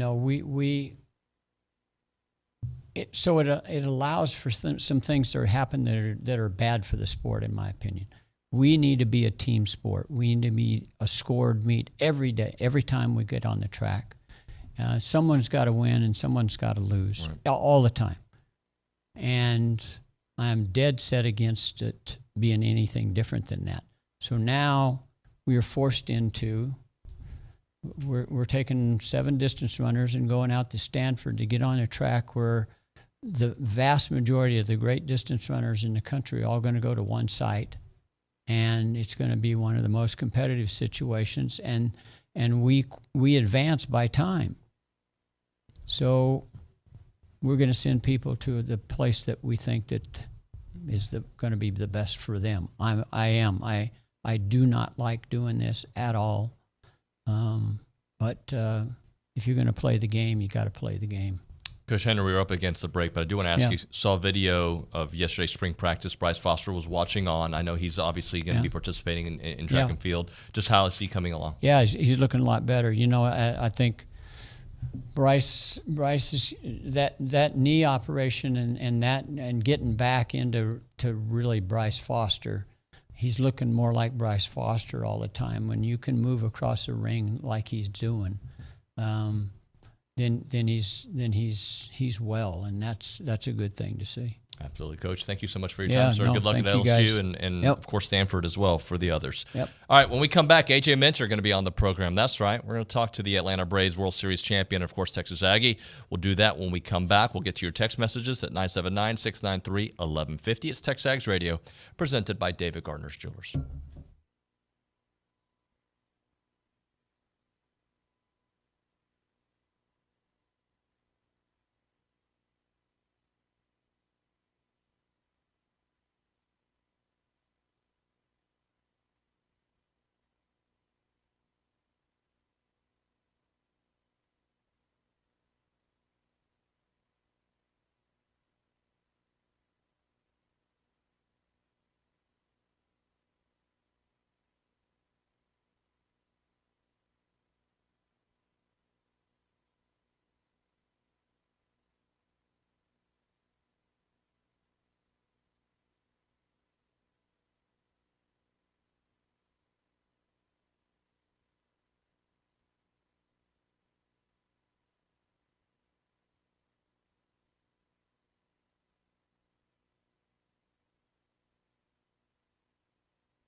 It's TexAgs Radio, presented by David Gardner's Jewelers, Rollo Insurance Studio. Did you just say Diddy? That's not Diddy.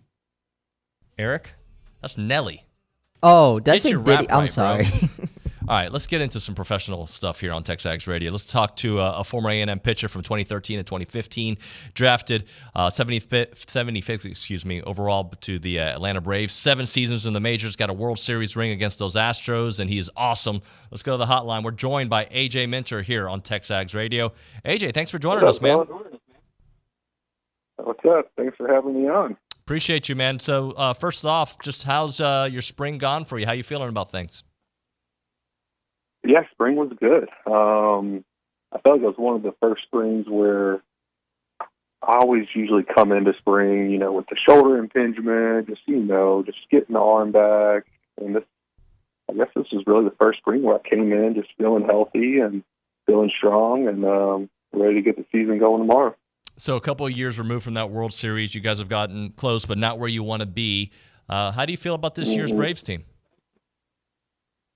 Yeah, I feel like if you would, ask anyone in our locker room, we had a pretty still a sour taste in our mouth, especially the past 2 seasons where, we got knocked out by the Phillies in the divisional round both years, and we had the team to make it, the whole way. So a lot of excitement coming in this year. We have another strong team, and you could argue it's better than last year's, which, looking at the record and everything that we accomplished as a team last year, it'll be hard to imagine, but we're definitely a lot of exciting things to look forward to, and as long as everyone stays healthy, I think we'll be in another good position.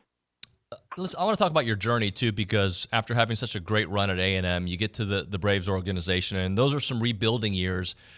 Just talk a little bit about that journey and building the centerpiece of your team from that point, and then you having to go through some adversity in 2019 with some injuries, losing your spot, coming back and being a key cog in that World Series run. Yeah, I guess starting at A&M, my freshman and sophomore year, I was a reliever, and I guess coming into my freshman year, I had a little bit of some arm issues, and I couldn't really explain to the trainers what I was feeling. I was kind of dead arm. I would throw 1 inning, and my arm would get super heavy and fatigued super quickly. And sure enough, I got diagnosed with thoracic outlet syndrome. And after my freshman year at A&M, that summer, I had the surgery. I had to get my top rib, part of it removed. And going into my sophomore year, I felt like a new pitcher. I saw velocity increase. I could throw. I was more durable. And that was kind of a turning point for me. And then so after my sophomore year, I ended up making Team USA with Coach Rob Childress at the time, and Van Horn. Nick Banks was on the team with me, and got to play with a lot of established big leaguers today. And then I guess going to my junior year, Coach Childress approached me and asked if I want to be a starting pitcher. And of course I was all in. I wanted to of course help the team as much as I could, and I worked all off season, trying to become a starter, and sure enough, got in the Friday night job. And unfortunately, it didn't last very long. I think it was my 4th start. That's when I blew out my UCL and had to get Tommy John surgery. Junior year, devastating, draft eligible. So it was kind of, it was definitely the kick in the face, but at the same time, luckily the Atlanta Braves took a chance on me and still drafted me, and looking at it as a blessing in disguise. And I got to win a World Series with the Braves, but it was definitely, like you said, it was not easy. I did have success in the minor leagues pretty quickly. I was a reliever. They didn't project me as a starter, and shot up to the minor leagues pretty quickly. And I was in the minor leagues for a year and a half, debuted at the very end of 2017 season, and had success early. Going into 2018 season, I kind of took over that closing role job, had 15 saves my rookie year, and going into 2019 season was brutal for me. Ended up being in a car accident in spring training that year.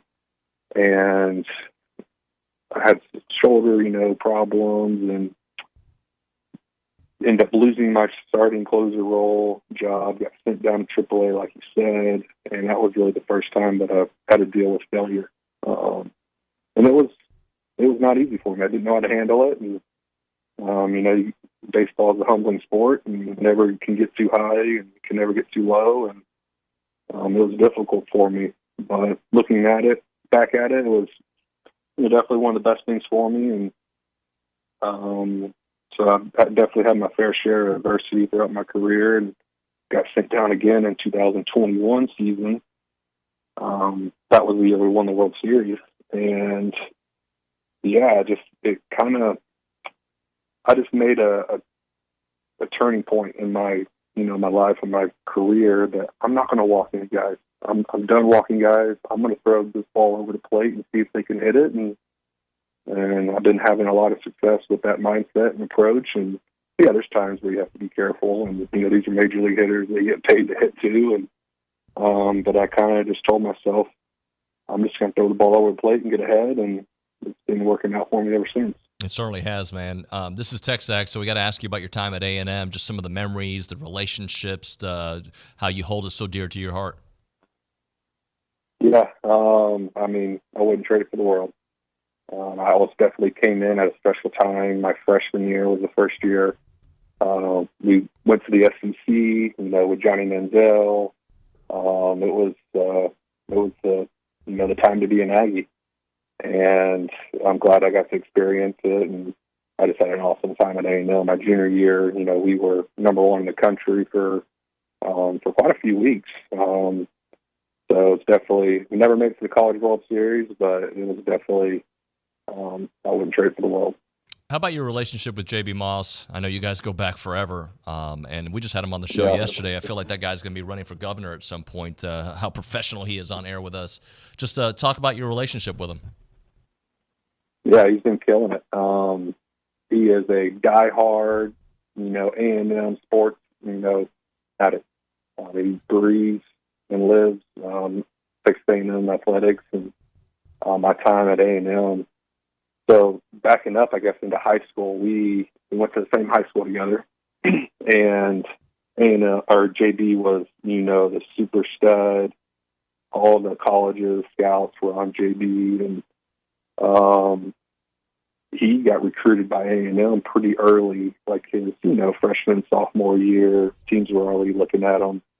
And I transferred to his high school going into my freshman year. And so I was kind of under the radar. No one kind of really knew about me. And JB actually told Coach Seeley, who was at A&M at the time, the scouting director or a recruiting coordinator at the time, and told, hey, you need to check out, my buddy. He's, we ended up playing on the same summer team together, the Dallas Patriots. And so I wouldn't be at A&M if it wasn't for JB. He kind of put me in the door with A&M, and we both went on our official visit together. We went and watched Texas that Thanksgiving weekend, that last game we played Texas. And unfortunately, we lost with a field goal. But, me and JB go all the way back and get an experience and room together at A&M. And sure enough, we both got drafted by the Atlanta Braves. And it's a pretty cool story. And I'm just glad I got to, experience it with him. And we're still, best buds to this day. So pretty amazing friendship. How about the job Schloss is doing here, man? I don't know if you have much of a relationship with him, but I'm sure watching from afar, you must like what you see. Yeah, kind of bittersweet because he was always knocking us out at A&M when we played TCU. I actually got recruited, by TCU and went on a visit there and got to meet Schloss. And I basically narrowed it down to TCU and A&M. So that was my first interaction with Schloss, and him coming over to, A&M, he's been killing it. What he brings to the team. And obviously the record shows for it. Haven't really got to, hang around with him too much, but whatever he's doing, it's working. So, guys are doing really good. I've been keeping up with them this year. I was always checking the the score box, and because I know they were kind of coming after our record we had in 2015, where I think we started the year 24-0 to start the season. So I was definitely keeping an eye out for that. AJ, I grew up an Astros fan, but I'm more of a people person, so always rooting for you. Love what you did at A&M. Love what you're doing with the Braves, and thanks so much for joining us here on TexAgs. Yeah, I appreciate it.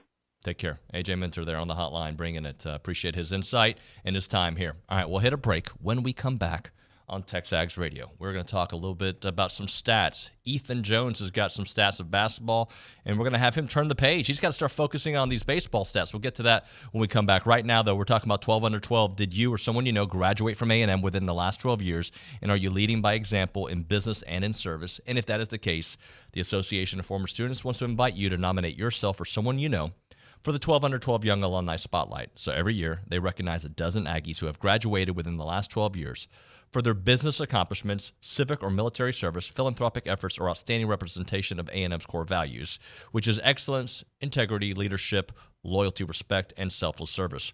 Previous year honorees have included leaders in business and higher education, architects, petroleum engineers, nonprofit executives, physicians, veterans, and members of the U.S. Armed Forces.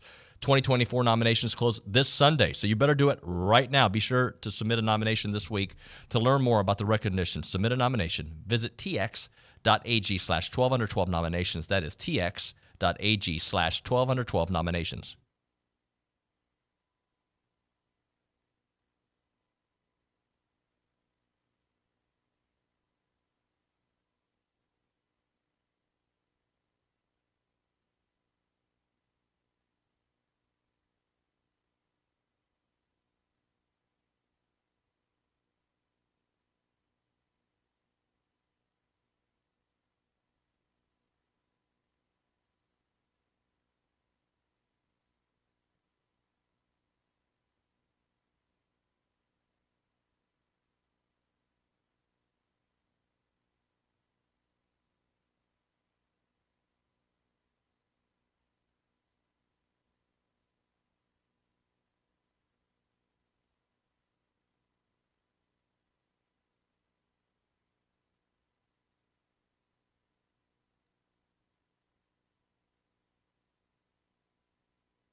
We're back here on TexAgs Radio. We are presented by David Gardner's Jewelers, Rollo Insurance Studios. Time for some stats. Ethan Jones does a bunch of our stats for us.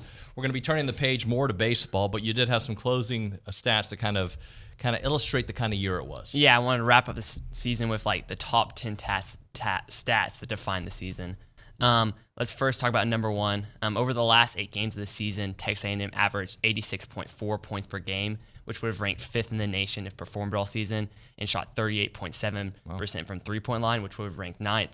But before this stretch, the Aggies averaged only 73 points per game, which would have ranked 187th, and shot 26.7 from the three. So over like the last 8 games, as we saw, the offense exploded. That coincided with Manny Obaseki in the starting lineup, which is my second stat. He averaged 28.5 minutes per game, 16.5 points per game, and shot 47 from the field over the last 8 games. Before the stretch, Obaseki only averaged 10.7 minutes per game, 4.2 points per game, and 35.7 from the field. And this offensive explosion was the main reason why we were so successful in March. Because before this, there was doubt whether or not we'd even make the tournament. But we were really successful in the tournament. And then number 3 stat is Anderson Garcia had 156 offensive rebounds this season, averaging 4.3 per game. This was an all-time record for Aggie, also setting a program record with most rebounds in a season with 327. And Garcia's 156 offensive boards are the 21st most in a season since 1999. The majority of players above Garcia on the list are taller because Garcia is only 6'7". Right. With the other people on the list, their average height coming out to 6'9". And then the 4th stat is A&M is ranked 1st in the nation in both total rebounds per game and offensive rebounds per game, with 42.8 rebounds per game and 17.4 offensive rebounds per game. And so it's not just Garcia who was great on the boards; it was the whole team. In both these things, obviously we're 1st in the nation. Also, Texas A&M was only out-rebounded in 4 of the 36 games and averaged a rebounding margin of 9.1. So rebounding was always a part of the game that Texas A&M had an advantage that they could dominate in. The 5th stat is Texas A&M shot 29.3% from the three-point line, 335th in the nation. It did move up a little bit because it was at 27.5 for a while. It did because of that last stretch, but really not being able to shoot the three in the modern game just hurts. And there wasn't really a great three-point shooter on the team. The only 3 players who shot over 30% from 3 was Anderson Garcia, and he never shot the ball.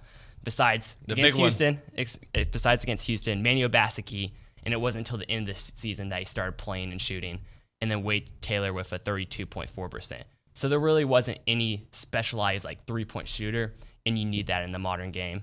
Also, another bad shooting stat, Texas A&M attempted 24.7 free throws per game, which was good, 9th in the nation.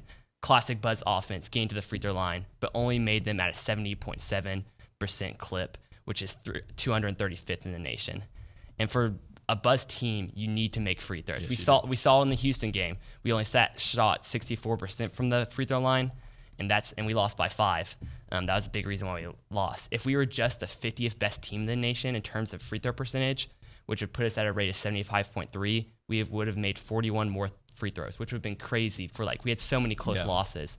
So we need to get better at the free throw line. Let's go back to some We got about 34 stats. seconds. Okay, let's knock go them out. Wade Taylor and Tyrese Rafford combined to average 35.6 and 6.6 assists per game. This is the most combined for SEC duo. Wade Taylor failed to reach double-digit scoring in only 4 hours 36 game plays. Tyrese Rafford failed to reach double figures in 4 hours 31 games played. Taylor scored 15 or more points in 24 games this season, while Rafford reached at least 15 points in 17 games. And then the last 2, Texas A&M only averaged 7.6 turnovers per game, had a positive turnover margin of 1.8. And then since SEC play started, Wade Taylor shot 38.7 from the field and 39.8 from 3 in wins, and a lot worse in losses. Thank you, Ethan. Appreciate your hard work, buddy. Yes, sir. Ryan Brauninger next on TexAgs Radio.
Get your questions in now at 979-693-1150. TexAgs Radio, presented by David Gardner's Jewelers, Rollo Insurance Studio. It is now time for Recruiting Country, presented by Caprock Health System, a faster, patient-centered revolution in care with 2 ERs in the Bryan College Station area. You got the original 24-hour ER in South College Station on William D. Fitch, and the full-service hospital with ER in Bryan on Briarcrest. Online, caprockhealthsystem.com. Ryan Brauninger is here in studio. Bronny, you have been my partner recently, man. You've been taking care of me.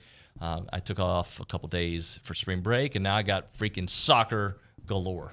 Yeah, so what you don't know and what is forming behind the scenes is a growing swell of a fan base for me, and they're called the B team. The Broniacs? No, because you're like it makes a lot of sense it makes sense in two ways. You're the A-list host, right? You're the starter. I'm just the B team. I'm the backup. But then the fans, they always go for the backup quarterback. The growing dozen of fans, yeah, of which my wife, well, not even know if my wife's included, but my mother, grandmother, my dad, all my folks back in Southeast Texas. All Section 12 of them. There's probably 10 of them, but it's growing. You know, we're working on numbers, and we're going to maybe have a fan club, but it's the B team. Well, the B team, the Killer Bees in Houston were pretty good. The B team will be in the big chair tomorrow and Friday. And then next Thursday and Friday. Right. So, don't get Wally pipped. It may happen, buddy. It may happen. Luckily, I have options. Oh, sorry. Whoa. Did I say that out loud? Whoa, yeah. You're going to be the new social center person, right? I will be. Yeah. Well, kick Eric out. Yeah, because Eric took somebody's parking spot. Uh-oh. Can you believe that? He parked in the big dog spot. You cannot park in the owner's spot, Eric. Well, whenever. How do he's been here for 14 years. He doesn't know the rules? Eric, here's what you say. Your attitude reflects your leadership. And your immediate boss is? Kay Nagley. Nick Savage.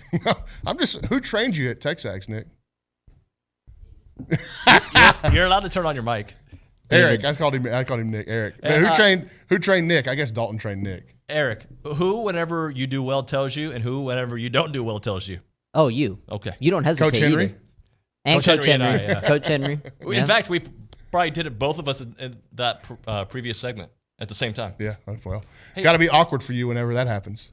Constructive criticism is good, though. I like that. That's right.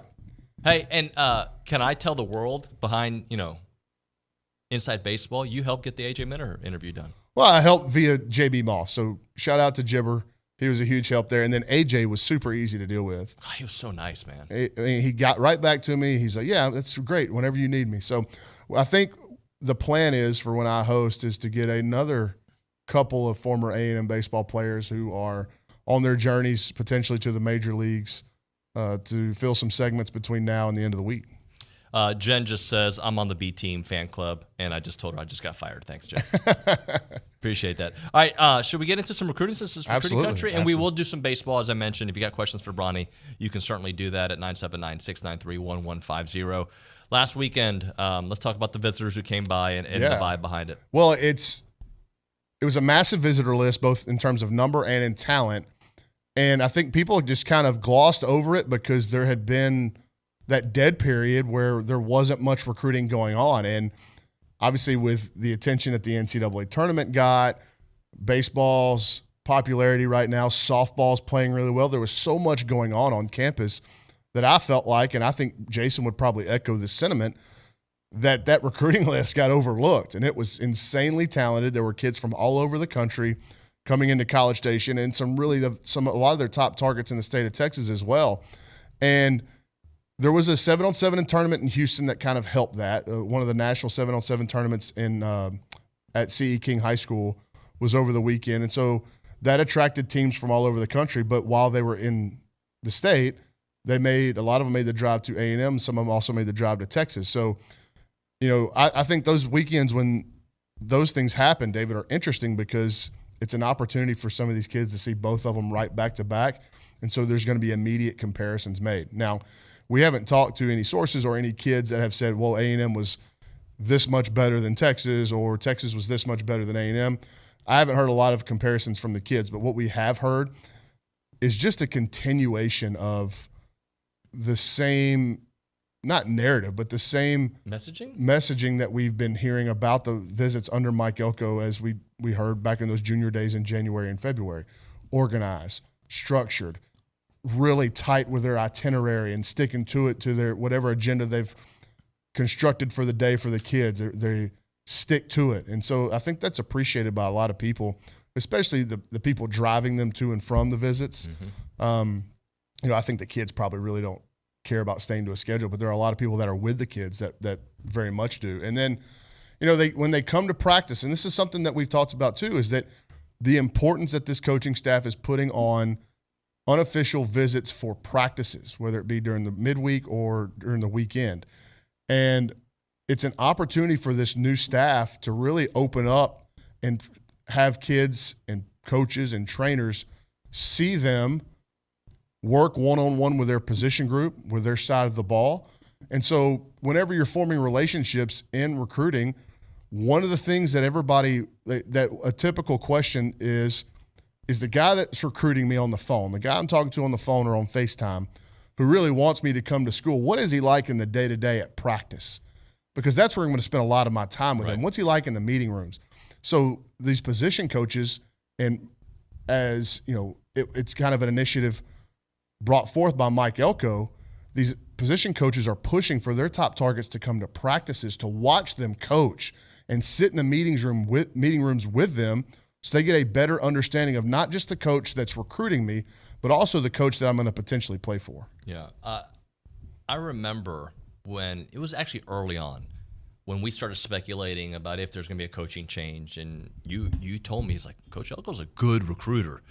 And then it was interesting afterwards how people started to spin it a certain way. Has he exceeded your expectations, though, as the type of recruiter? Because you knew he was good. Yeah, I don't know if exceeded is the right word. I think he has been – my expectation of him was that he was going to be super organized and that we didn't know. Like, there was some level of uncertainty for me, but positive uncertainty. Like, I don't know this, but I think he's going to be really good at it because I know him and I've gotten to know him and I've gotten to see him interact with the kids that he wants to recruit and the kids that he got to recruit when he was here as the defensive coordinator. But what we didn't know, David, is how much he was held under wraps to a certain degree when he was only the defensive coordinator. Did we see his full recruiting potential? Right. Was he allowed to bring that forth? He also he wasn't the number one guy with access to all the resources that Texas A&M provides. You don't know how a coach is going to react to that when he is the man that's got all the resources now and he can allocate them how he wants to. So understanding that he is extremely intelligent and that he's very organized, I felt good about it. Like I had just a positive hunch, even though there was some uncertainty, that he was going to be able to handle this and he was going to allocate those resources in a very keen manner. And he has. Like, he's been very forward-thinking. Obviously, the organization and structure, the organizational structure that he's put together has been very good. Everybody's got a certain job. Communication flows, from what we understand, have been outstanding. The way the messaging is received from the kids, the amount of different contacts that they have on staff, the messaging is the same regardless of who they're talking to. That's key. That's key. You better have your messaging 100% in line, and you better not be over-promising. And I don't know if you read my recruiting article yesterday, but there was some things that even in the ever-changing world of recruiting as it is right now, and it's not even close to 10 years ago. Yeah, it's not even close. It's not even close to what it was 3 years ago. It's a completely different world. And at the forefront of it is obviously NIL. And what I said in my recruiting article is that you cannot, like in this day and age of college football, you better have a proactive and very clear organizational structure when it comes to NIL. Have to, right? I mean, I was naive to think that wouldn't be the case when this was first at its inception, but it is. That you better have it at the forefront. But outside of that, some of those old school recruiting tactics better still be there. Like what worked in the past better still be working now. And when it comes to keeping your word and not over-promising, I think it's even more important now because 10, 20 years ago, the only thing that would really get you hurt about over-promising playing time, or like now would be NIL. Like 20 years ago, the only thing that would get you in trouble with those overzealous recruiting pitches is word of mouth. Right. Now, somebody can pick up their phone and go to Instagram or Twitter and blow your whole thing up. Tell the whole world, yeah. Just like that, right? So you better be telling the truth, and you better have your messaging clearly aligned, or it can implode on you pretty fast. That's one area that I think this coaching staff has been A+ at so far. So they left quite the impression on Landon Rink. He was here this past Landon weekend. Rink and DJ Sanders, Both. two of their top defensive line targets, were here yesterday to see practice. I've gotten reports on both. They did outstanding. And I thought that A&M was in a really good spot coming in. You know, DJ Sanders is so quiet. He doesn't do many interviews. He's a small-town kid and just keeps to himself, plays things close to the vest. It's his nature, but it's also by design. But you just talk to enough people in Belleville. There's obviously a huge A&M contingent out there in Belleville. You just felt good about where A&M was. Not that A&M was for sure going to get him or that they're a clear-cut leader, but they were in a good spot based off everybody you talked to. He's made his first trip up this spring. I think they're going to have another one potentially this spring, and then an official visit maybe even closer to the summer or in the summer. And listen, this kid, you turn the tape on, and there's not many defensive tackles across the country that can do what he can do at 6'3", 300 pounds. Right. Even a guy like you who you would watch his tape and you would be really impressed about his like ability to move and flexibility and all that kind of stuff for being such a big-bodied kid.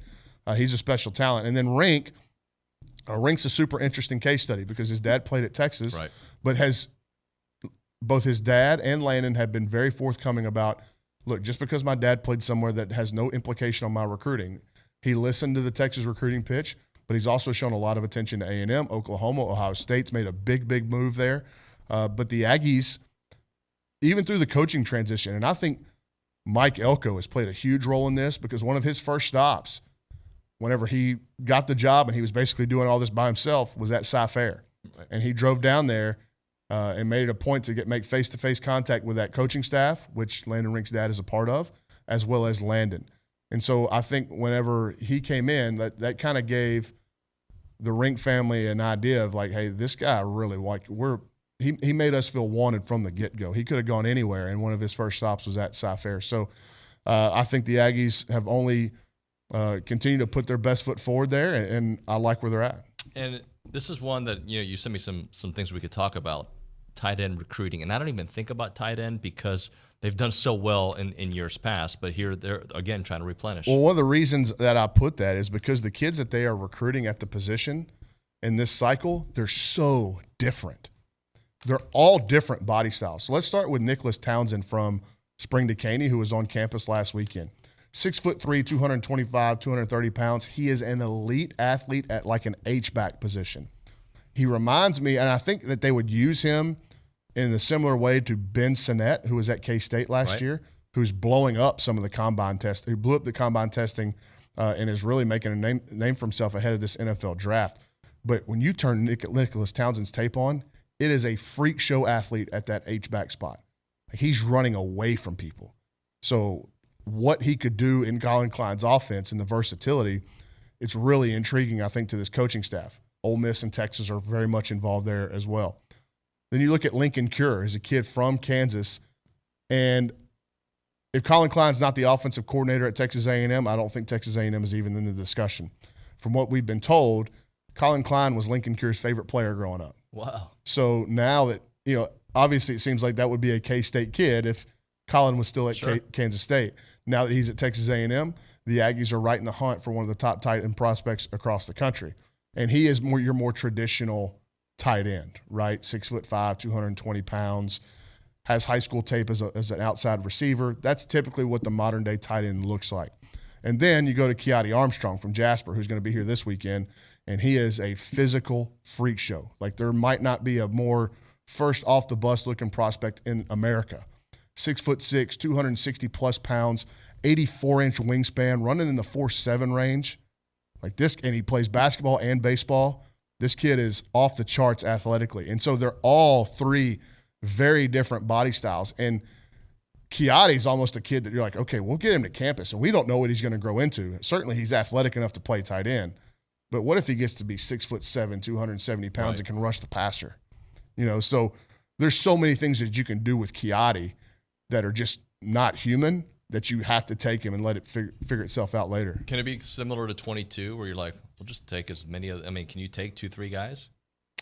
Yeah, if they're different body styles like that, they're all providing something different. But, when you bring up 2022, a lot of people are going to go, well, yeah, that was fun, and they got a lot of 5-stars, but what happened to it once they got on campus? And so you got to get the right guys. Another part of that recruiting article that I wrote yesterday, that went out yesterday, was you better be doing your homework, because regardless of what's happening off the field, the on-the-field stuff still matters, and low maintenance still wins.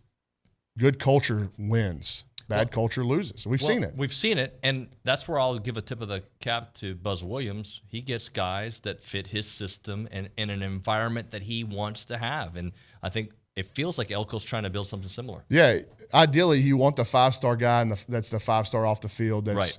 You're never going to have to worry about going to class or being on time for workouts or breakfast and all that kind of stuff. Like that's always the goal. But you're living in a fantasy world if you're going to think you're going to put together a roster of, 75 scholarship guys or whatever that are exactly like that. You're just not. So you try to do as much homework as you can. You use as many resources and context as you have around the kid and the player, and try to figure out what you're going to get in terms of the off-the-field human being before he gets in the locker room. Because, look, misery loves company. And that's with every sport. That's in every profession. The people that are unhappy, they want people to be unhappy with them. So they'll sit in their corner and they'll start their little sewing circle, and it can become cancerous. So that can kill a season just as fast as injuries or lack of development or anything like that. So culture matters and culture wins. So you better be doing the homework. All right, let's hit a break. When we come back, we do got some questions for you, plus I want to talk some baseball. You're listening to TexAgs Radio, presented by David Gardner's Jewelers. It is Recruiting Country, brought to you by Caprock Health.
All right, we're back here on TexAgs Radio, presented by David Gardner's Jewelers, Rollo Insurance Studio, Recruiting Country, brought to you by Caprock Health System. Let's go to the Angry Elephant News and Social Center. Erica Sars.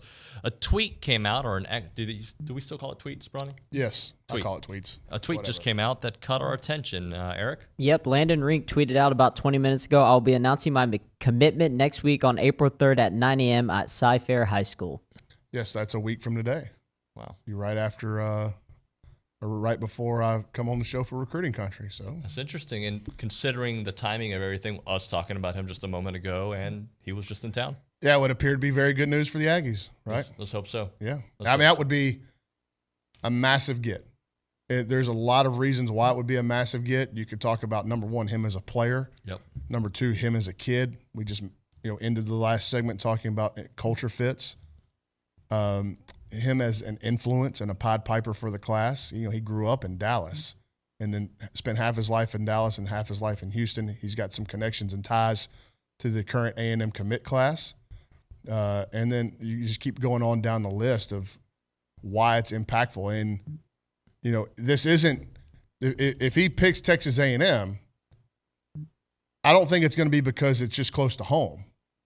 Like, you can say, that A&M won out because the proximity of A&M's campus to Cy-Fair's campus. The other schools he were entertaining, Oklahoma and Ohio State, they aren't close to Cy-Fair. Like, those are real programs. Yep. And so this shouldn't be just thrown into the compartment of, they got him because he lives close. If they get him, like, this is a real recruiting win for Elko, Sean Spencer, Tony Girardetti, the whole group.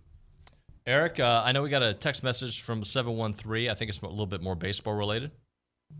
Yep. So this one is for you, Bronny. He said, ask Bronny if you had to pick who could win the College World Series today, which team would he go with, not excluding A&M? Well, take your pick in the SEC West. I was just going to say. Honestly, every weekend that you go out, and Kevin O'Sullivan said it in one of his post-game interviews when A&M was in Gainesville. Like, every weekend in this league is a super regional. And that's what you're dealing with. And, look, you don't need any more evidence than what's happened to the Mississippi schools since they won their national championship. Look at what Mississippi State – now, I think they could go back to Omaha this year. They're good enough to go back to Omaha this year, especially after seeing that club they've got this season, David, reminds me a lot of 2022 A&M. Yeah. They really do. There are a lot of similarities between those two clubs. Except for the fact I think Mississippi State's probably got better pitching than that 22 A&M team did. But Mississippi State wins it in 21, doesn't even go to Hoover the next few years. Ole Miss is the last team in the tournament in 22, and they win the whole thing. Right. So this league, the margins are so fine, you're essentially flipping a coin every weekend. I don't think people realize that. So when Jim Schlossnagle says, the goal is 15 wins, and we have people on our message board that say they have a problem with the coach shooting for 500. It's not because he's shooting for 500. He obviously wants to win the league. But if you play 15-15 ball, that means the coin landed on heads enough for you that you were going to host a regional and be comfortably in the postseason. And I think that is, in this league, it's hard to go in and say we want to win the SEC because there's 14 teams in the league. 12 of them could win it. They're all in the top 25. It's crazy. Yeah. Softball's like that as well. But baseball, when you watch last Sunday or 2 Sundays ago, A&M against Florida, do you realize how many big leaguers, not pro players, big leaguers are on the field there? Well, and I saw Kendall going back and forth with somebody like, why is Florida ranked ahead of Florida State? Have you seen who Florida's beaten, like in the players that they have? Midweek Florida and weekend Florida are 2 different animals. Yeah. And that's why I think Kendall's got a really tough job of ranking the Gators. They got their doors blown off last night by Florida State in Jacksonville, and that's their 10th loss of the season. But you watch them on the weekend, and they've got series wins over A&M and then on the road at LSU. Right. That ain't nothing to sneeze at. And back to your 500 record in SEC. But to answer his question, like, honestly, you want to say I'll say Vanderbilt. Could you argue with me? No. I want to say Florida. Could you argue with me? No. Say Arkansas. No. LSU? No, they just did it. Like, so it's hard to pick just one. Like, honestly, I could pick, like, I don't think Mizzou can win it. How about that? Mississippi State can, though, right? Mississippi State can. Ole Miss. we'll see. There's enough talent there. Tennessee, by the way, is playing their tails off right now. They're number 3 in the country right now? Number 5, and they're blowing the doors just off about everybody. They're pounding out double-digit runs, seems like twice a weekend. They're really good. So, yeah, I mean, it's just a crazy league. And by the way, Texas still struggling somewhat too. Yeah, it's we'll see. I mean, the Big 12 is kind of up for grabs, and what's going to be interesting and tough for the committee is if nobody steps up and starts playing a lot better baseball in that league. I think if you would ask the members of the committee, they would very much like a Texas or a Texas Tech or a TCU or an Oklahoma to start playing better baseball. Because right now, if you had to pick regional sites in the state of Texas, you know who'd get them? A&M? A&M. TCU? Mm-mm. Dallas Baptist. Dallas Baptist, okay. And then I think I'd throw Sam Houston in with that next group of Texas Tech.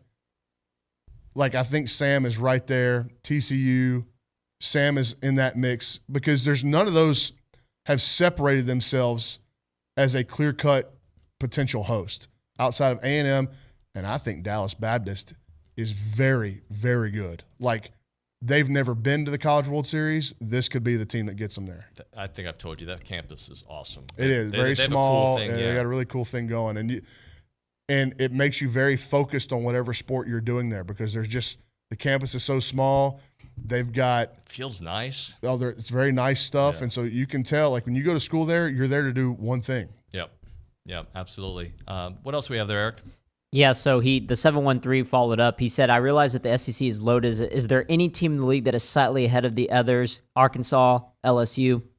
I would say Arkansas and Tennessee right now would be the two that I've watched that I'm going, oh, man, those are going to be tough weekends for anybody. And, look, I'm sure the analysts that cover those teams are going to look at them and say, man, there's holes here. But we don't watch them every day, and we don't nitpick them with a fine-tooth comb like we do the A&M roster in the A&M season. But, I mean, Arkansas's pitching is insanity. Hagen Smith could be pitching in a big league rotation right now. I mean, he's not Paul Skeens, but he's this year's version of Paul Skeens in the league. Close, yeah. And, the Tennessee lineup right now, remember that team that they had in 2022 that was just crazy? Mashing, yeah. It ain't there, but it's not far off. It's one step behind. And it seems like a more likable Tennessee team than that group. They're not nearly as flashy. And remember that team had the center fielder, the right fielder who had a double or whatever against LSU, and he's shooting the bird the whole time he's rounding first. But Vitello was a lot more boisterous that year as well, though, right? Yeah, we haven't seen many Tony V outbursts yet, but we're only 2 weeks into conference play. This is true. Yeah. This is true. From a pitching perspective, A&M side of things, Prager bounced back, obviously. He looks very nice. Lampkin, co-SEC. Overall, how are you feeling? Because there was that great feeling initially. Then there was that, Florida weekend where we were like, okay, we'll see. Well, I think it was the Florida weekend it was on the back of a midweek where you didn't pitch well. Was it TSU? TSU, and then you had that Sunday game against Rhode Island where it was crazy late and Rhode Island scored all those runs, and then you had the midweek against PV where you walked a bunch of guys, and so I didn't think it was a cause for concern then. It was probably just the law of averages coming back, but it was an enormous performance by really, I think, all three starting pitchers. And Tanner Jones' outing will get overlooked because A&M lost the game.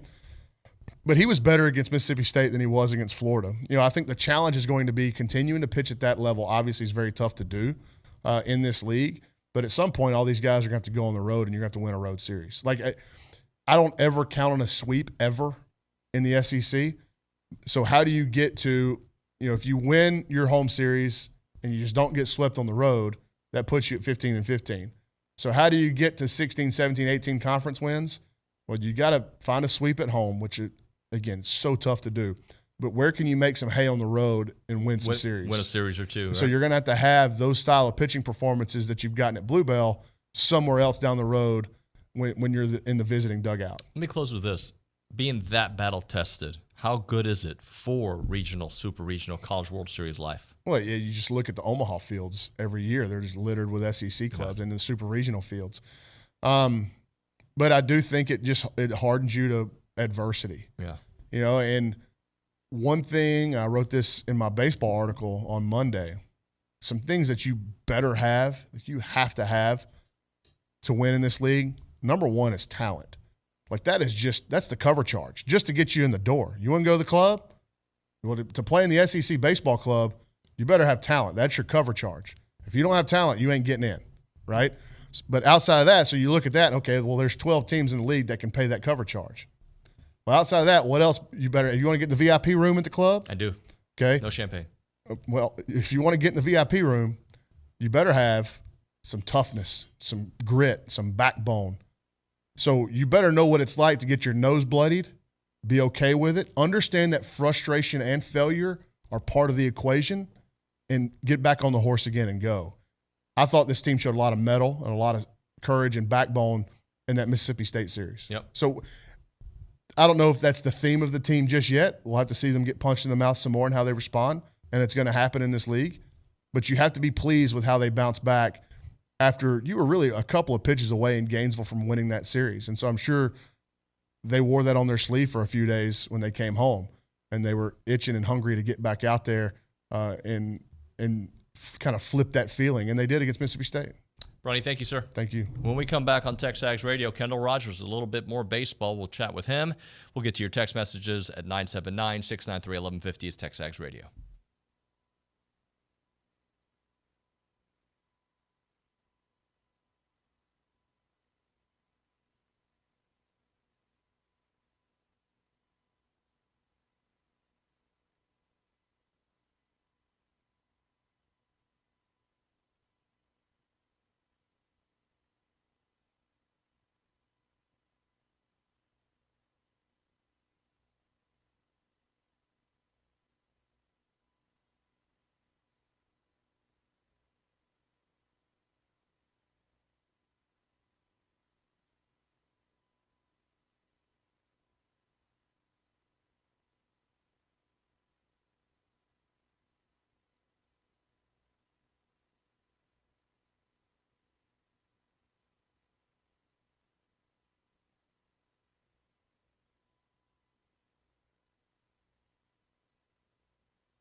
Continuing on with our baseball conversation, TexAgs Radio presented by David Gardner's Jewelers Rollo Insurance Studio. Let's go to the hotline. We're joined by Kendall Rogers, D1 Baseball. Good old Aggie. Kendall, good morning, buddy. No, man. Hey, are you kind of like Billy where you enjoy the trolls? I feel like you enjoy like battling back with the trolls. Is that true? So I've learned, I'm sure Billy's done the same thing. Well, I've learned over time when you respond to them in a manner that is clearly not offended, it's either it makes them even more mad or it makes them go, you know what, I kind of respect this guy a little bit. Like the fact that, I'm sitting here just wearing him out and he just doesn't care. And so, 10 years ago, like I cared about that stuff. Now I just like to have fun with it. Life's way too short to get too serious on Twitter. So I have a lot of fun with it. And whether, I hate your team or Florida State fans these days, it's a lot of fun. See, I'm different. I want to meet every person that trolls me in person. That's what I want. That's my goal. Yeah, I mean, so here's where I draw the line. If you're going to email me like a really personal attack, like don't email me from baseballguy123@gmail.com, right? Like if you're going to email me something like that, at least like put your real name in it. Not that I'm going to come whip up on you or anything, but like, hey, put a name behind the email. Come on. Well, Kendall, most people actually I think are nice in person. That's why I say that, because I think in person, oh man, it's just a social media thing, man. You're cool. I like what you do. Like, hey, let's move on. Well, what I'll do from now on, since you like kind of get energized by that stuff, if anything gets to Omaha this year, I'll just let you be my cat dog in Omaha. How's that? I got your back, buddy. I'll be your Suge Knight. All right. Thank you. Maybe that'll get me in trouble. Hey, how do you like how A&M has responded since the Florida series, which, by the way, they almost won? Yeah, I mean, we talked about it last week, but I think you go back to the Florida series, and frankly, I mean, if they don't leave just an army of people on base in that final game, they win that series. But again, I came away from that series thinking A&M was probably the better team. I know that's weird to say considering they lost the series, but I think if you look at this past weekend, a lot of things went right for A&M. I mean, Ryan Brauninger got back on track, which we all kind of expected. Justin Lampkin, who was just okay against Florida. I mean, you look at the stat line; it's not awful. 2 runs in 4 2/3. But I mean, I thought his stuff was way better against Mississippi State. And, I'll tell you what, Mississippi State's a really good club. I was skeptical, to be honest with you, after the LSU series about what I would see. I was thinking, they might be full of goal, but I thought up and under the lineup, I thought they had really good at bats. I think that team is really solid. I think they have staying power. So I think when you look at what A&M's pitching staff did over the weekend, it's really impressive. And the other thing I'll point out is I thought it was telling to me that as good as Chris Cortez threw in Gainesville, like they didn't even have to go to him at all in that series with Mississippi State, and that tells me that the A&M has a lot of pitching depth because, I mean, he was their nastiest arm in Gainesville, and they didn't even have to go to him. So, Bronny had both Jace and Braden together. When you think about those two and just the lethal force that they are, not only their MLB potential, their College World Series potential, this lineup's potential with those two really at the top of it. Well, first of all, on a lighthearted note, we talked about it on the D1 podcast earlier this week, but I just can't bring myself to call Jake Moore Covington. Like, I just kind of feel like, I can't do that, but he's a really good player. I mean, the thing about him is he's done a really nice job at center. He's got excellent power. What's really funny about Jace is coming out of high school, the book on him is very similar to Dylan Cruz. It's like, hey, he's got way too much swing and miss. He doesn't have a lot of confidence in his approach. And he cannot be the more opposite kind of player for A&M. There's still some swing and miss there. He's an ultra confident guy. As for Braden, he's doing kind of what we all expected him to do at A&M. What he's done is he's improved his control of his zone. He's not swinging and missing quite as much. And the thing I really liked about him, I asked him about this after the game on Sunday, and I was kind of like, hey, when you go to the plate, I don't see a lot of guys like this in college baseball. I can probably count on one hand how many guys that I remember in college baseball that were like this. Like, when you go to the plate, like, do you ever hear the buzz of the crowd? Like when they hear your name called and everybody's kind of at attention that you're going to the plate. And he kind of smiled, and a lot of guys in that situation say, "Oh, man, I don't notice it at all." But he's like, "You know what? I do notice it. It's awesome, but at the end of the day, I've got to stay focused." But the fact that he's aware of that stuff, the fact that he still, after being aware, still goes out there and puts some awesome results. I think not only is he a great player, but it's plus makeup. We are talking With Kendall Rogers, sorry, I had a little brain fart for a moment. Kendall Rogers here on TexAgs Radio. Kendall, I do want to ask you, because I was looking at the tweet, and that's what caught my attention. Yeah. You were breaking down the top shortstops in baseball, in college baseball, and when we talk defensively, what do you think about Ali Camarillo? Where is he on that list? Yeah, he's top of my list defensively. I mean, he's a guy that, I wasn't sure what to expect. I had good things out of CSUN last year, but, I didn't see him in person, and, there were some good reports in the summer. So when I saw him in the fall in Houston, I was thinking, okay, like, the arm is actually better than I thought it would be. When you look at his frame, you don't expect the arm to be great, right? So I thought the arm was better, and I thought the defensive instincts were really good. So, defensively, he's very good. Offensively, I mean, the thing about, I think we talked about this, like, it's great. Solid back. And if you can really get in that line, and you can produce him and hit a little bit of power, double, then you're good to go. I think he's exactly what you kind of want out of him. I mean, obviously, everybody wants a shortstop, Colby Shelton, and hit 360, but I mean, he's doing a really good job. Hey, let's do this, Kendall. Why don't we hang up and call you right back, because your connection's kind of going in and out. Let's see if we can get a better connection here. We'll try you back here in 2 seconds. Okay, sounds good. Yeah, we'll get Kendall Rogers back on, because, by the way, when you watch Ali Camarillo at shortstop, if you are not just so dazzled, and I think it was Bronny on this show that, talked about catcher and shortstop and how they've been. It was when they had Schloss on Monday, just talking about what they bring defensively to this team. And then if obviously you throw in offensive side of things, how good they've been. We go back to the hotline. Kendall Rogers, D1 Baseball, still here with us. Hey, one of the topics I wanted to bring up was some of the static, and that's what was my troll commentary earlier about Florida being ranked higher than Florida State, and your response has been, look at who Florida's beaten and how they play when it matters. Yeah, I mean, Florida's the most bizarre team in college baseball. They literally cannot win a midweek game to save their lives. But, man, I mean, the fact that they win the series against A&M, which we could go all day long about how A&M probably should have won that series, but to go on the road in Baton Rouge and not only beat LSU, but run rule them in the series finale at the box, that's crazy loud. So at some point, the midweek losses are going to start hurting them in terms of their overall resume. But for now, it's by far the most unique resume I've ever seen. They've lost 5 midweek games in 6 weeks, and they're still one of the top 5 or 6 teams in college baseball. It's flat out bizarre. Talking to Kendall Rogers, D1 Baseball here on TexAgs Radio, presented by David Gardner's Jewelers. So David Pearson and the University of Texas, I still think it's too early for all these questions about his job, but the Big 12 is in a little bit of trouble. Texas is in a bit of trouble. They lost to A&M Corpus Christi yesterday. Do you think he is safe? And if they were to move on, who would they target? Yeah, I don't think he's safe at all.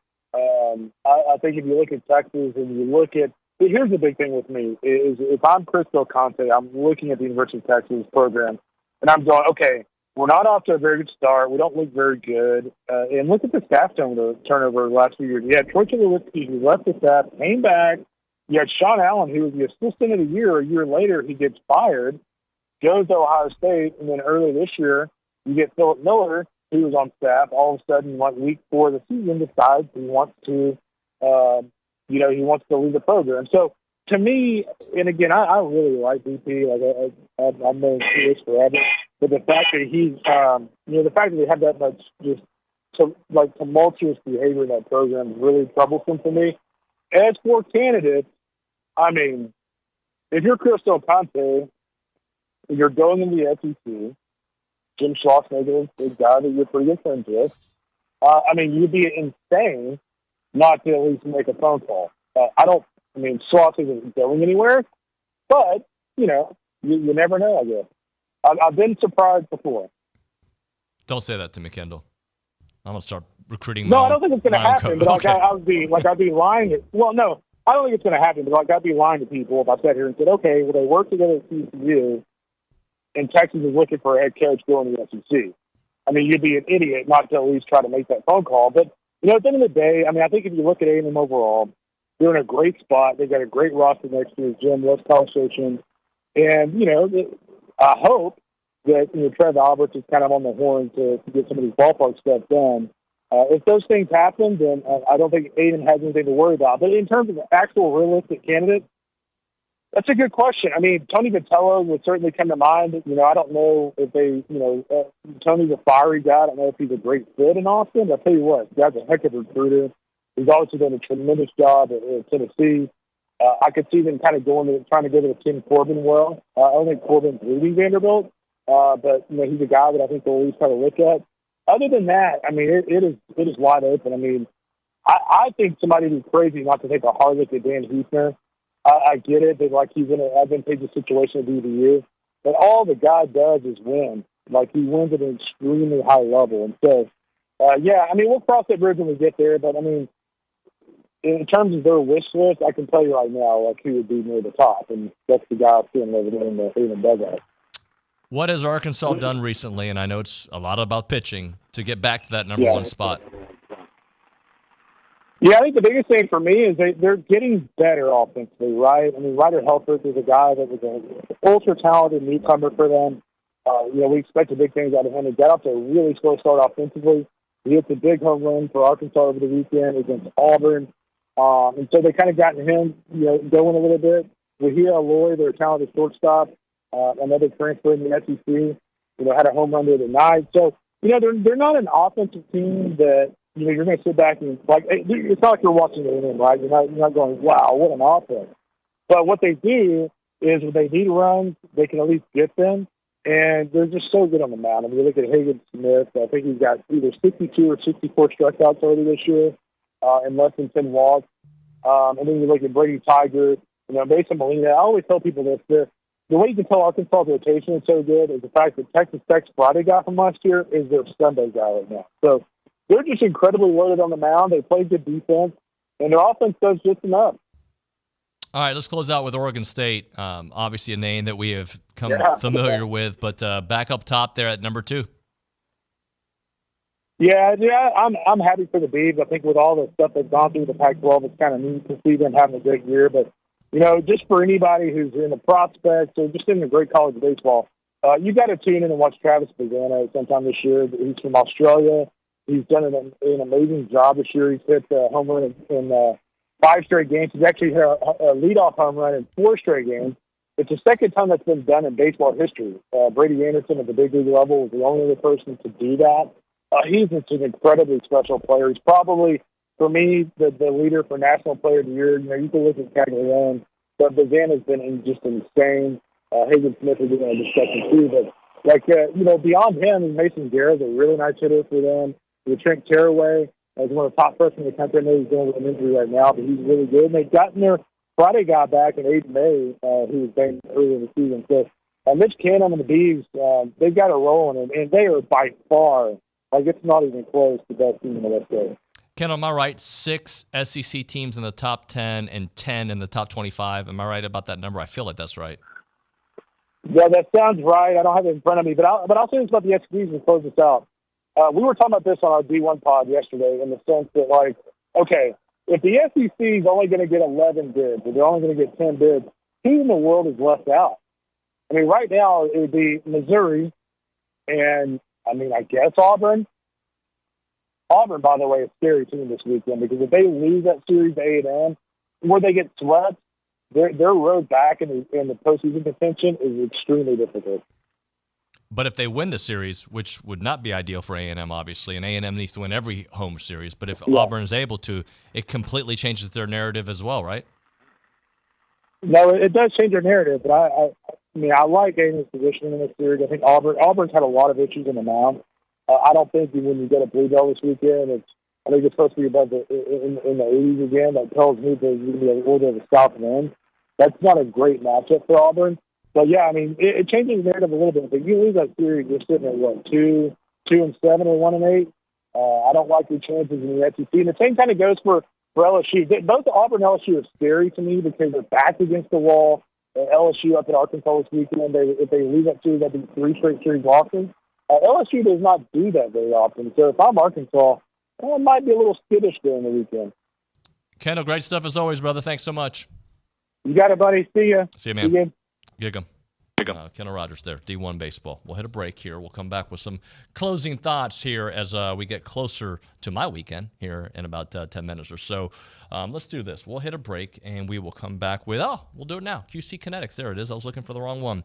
All right, guys, it's time to enjoy life. Stop letting that pain in your joints keep you from doing what you love doing. That's why we love QC Kinetics, because they want to have people enjoying life again. Outdoors, indoors, rolling around, jumping jacks, you name it. I know that Eric loves doing jumping jacks out there. I'm talking about lasting joint pain relief with no drugs, no surgery, no downtime, and of course, it's just quick, right? You get in there, you're going to feel much better real quick. It's a fact. QC Kinetics is literally transforming lives. Their advanced treatments harness your own body's ability to restore and repair that damaged joint tissue.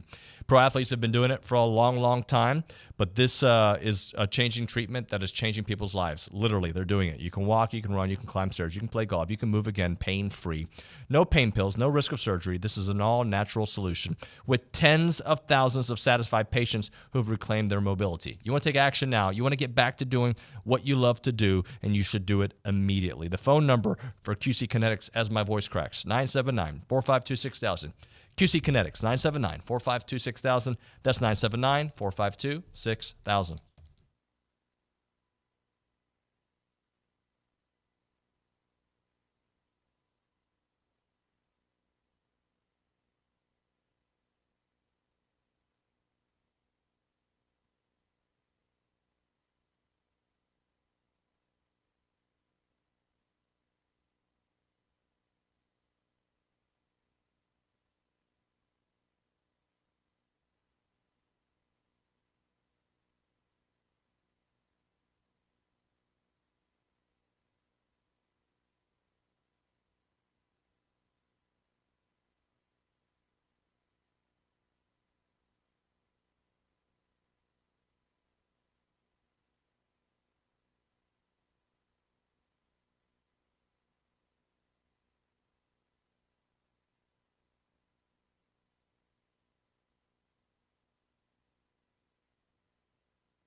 TexAgs Radio, presented by David Gardner's Jewelers Rollo Insurance Studios. Time to end the day with Double Dave's. Caller number 12, 979-693-1150. We'll hook you up with your choice of a dozen pepperoni rolls or a large one-topping pizza from Double Dave's. They've been serving Aggie Land since '84. They've got your favorite pizza. They got your favorite famous world famous pepperoni rolls. Reliable in-house delivery, bringing piping hot goodness straight to your door. Just click on doubledaves.com. And your favorites are on their way. All right, good times here on TexAgs. I am not going to be here. I'm very proud of my daughters for being good at sports. I don't like that we have to travel the country. It is what it is. By the country, I mean Dallas this weekend, and then next weekend I'll be in Arizona. But that being said, I'm proud of them. Isla, you're killing it, sweetie. All right, that's going to do it for TexAgs Radio. Eric, what'd you learn today?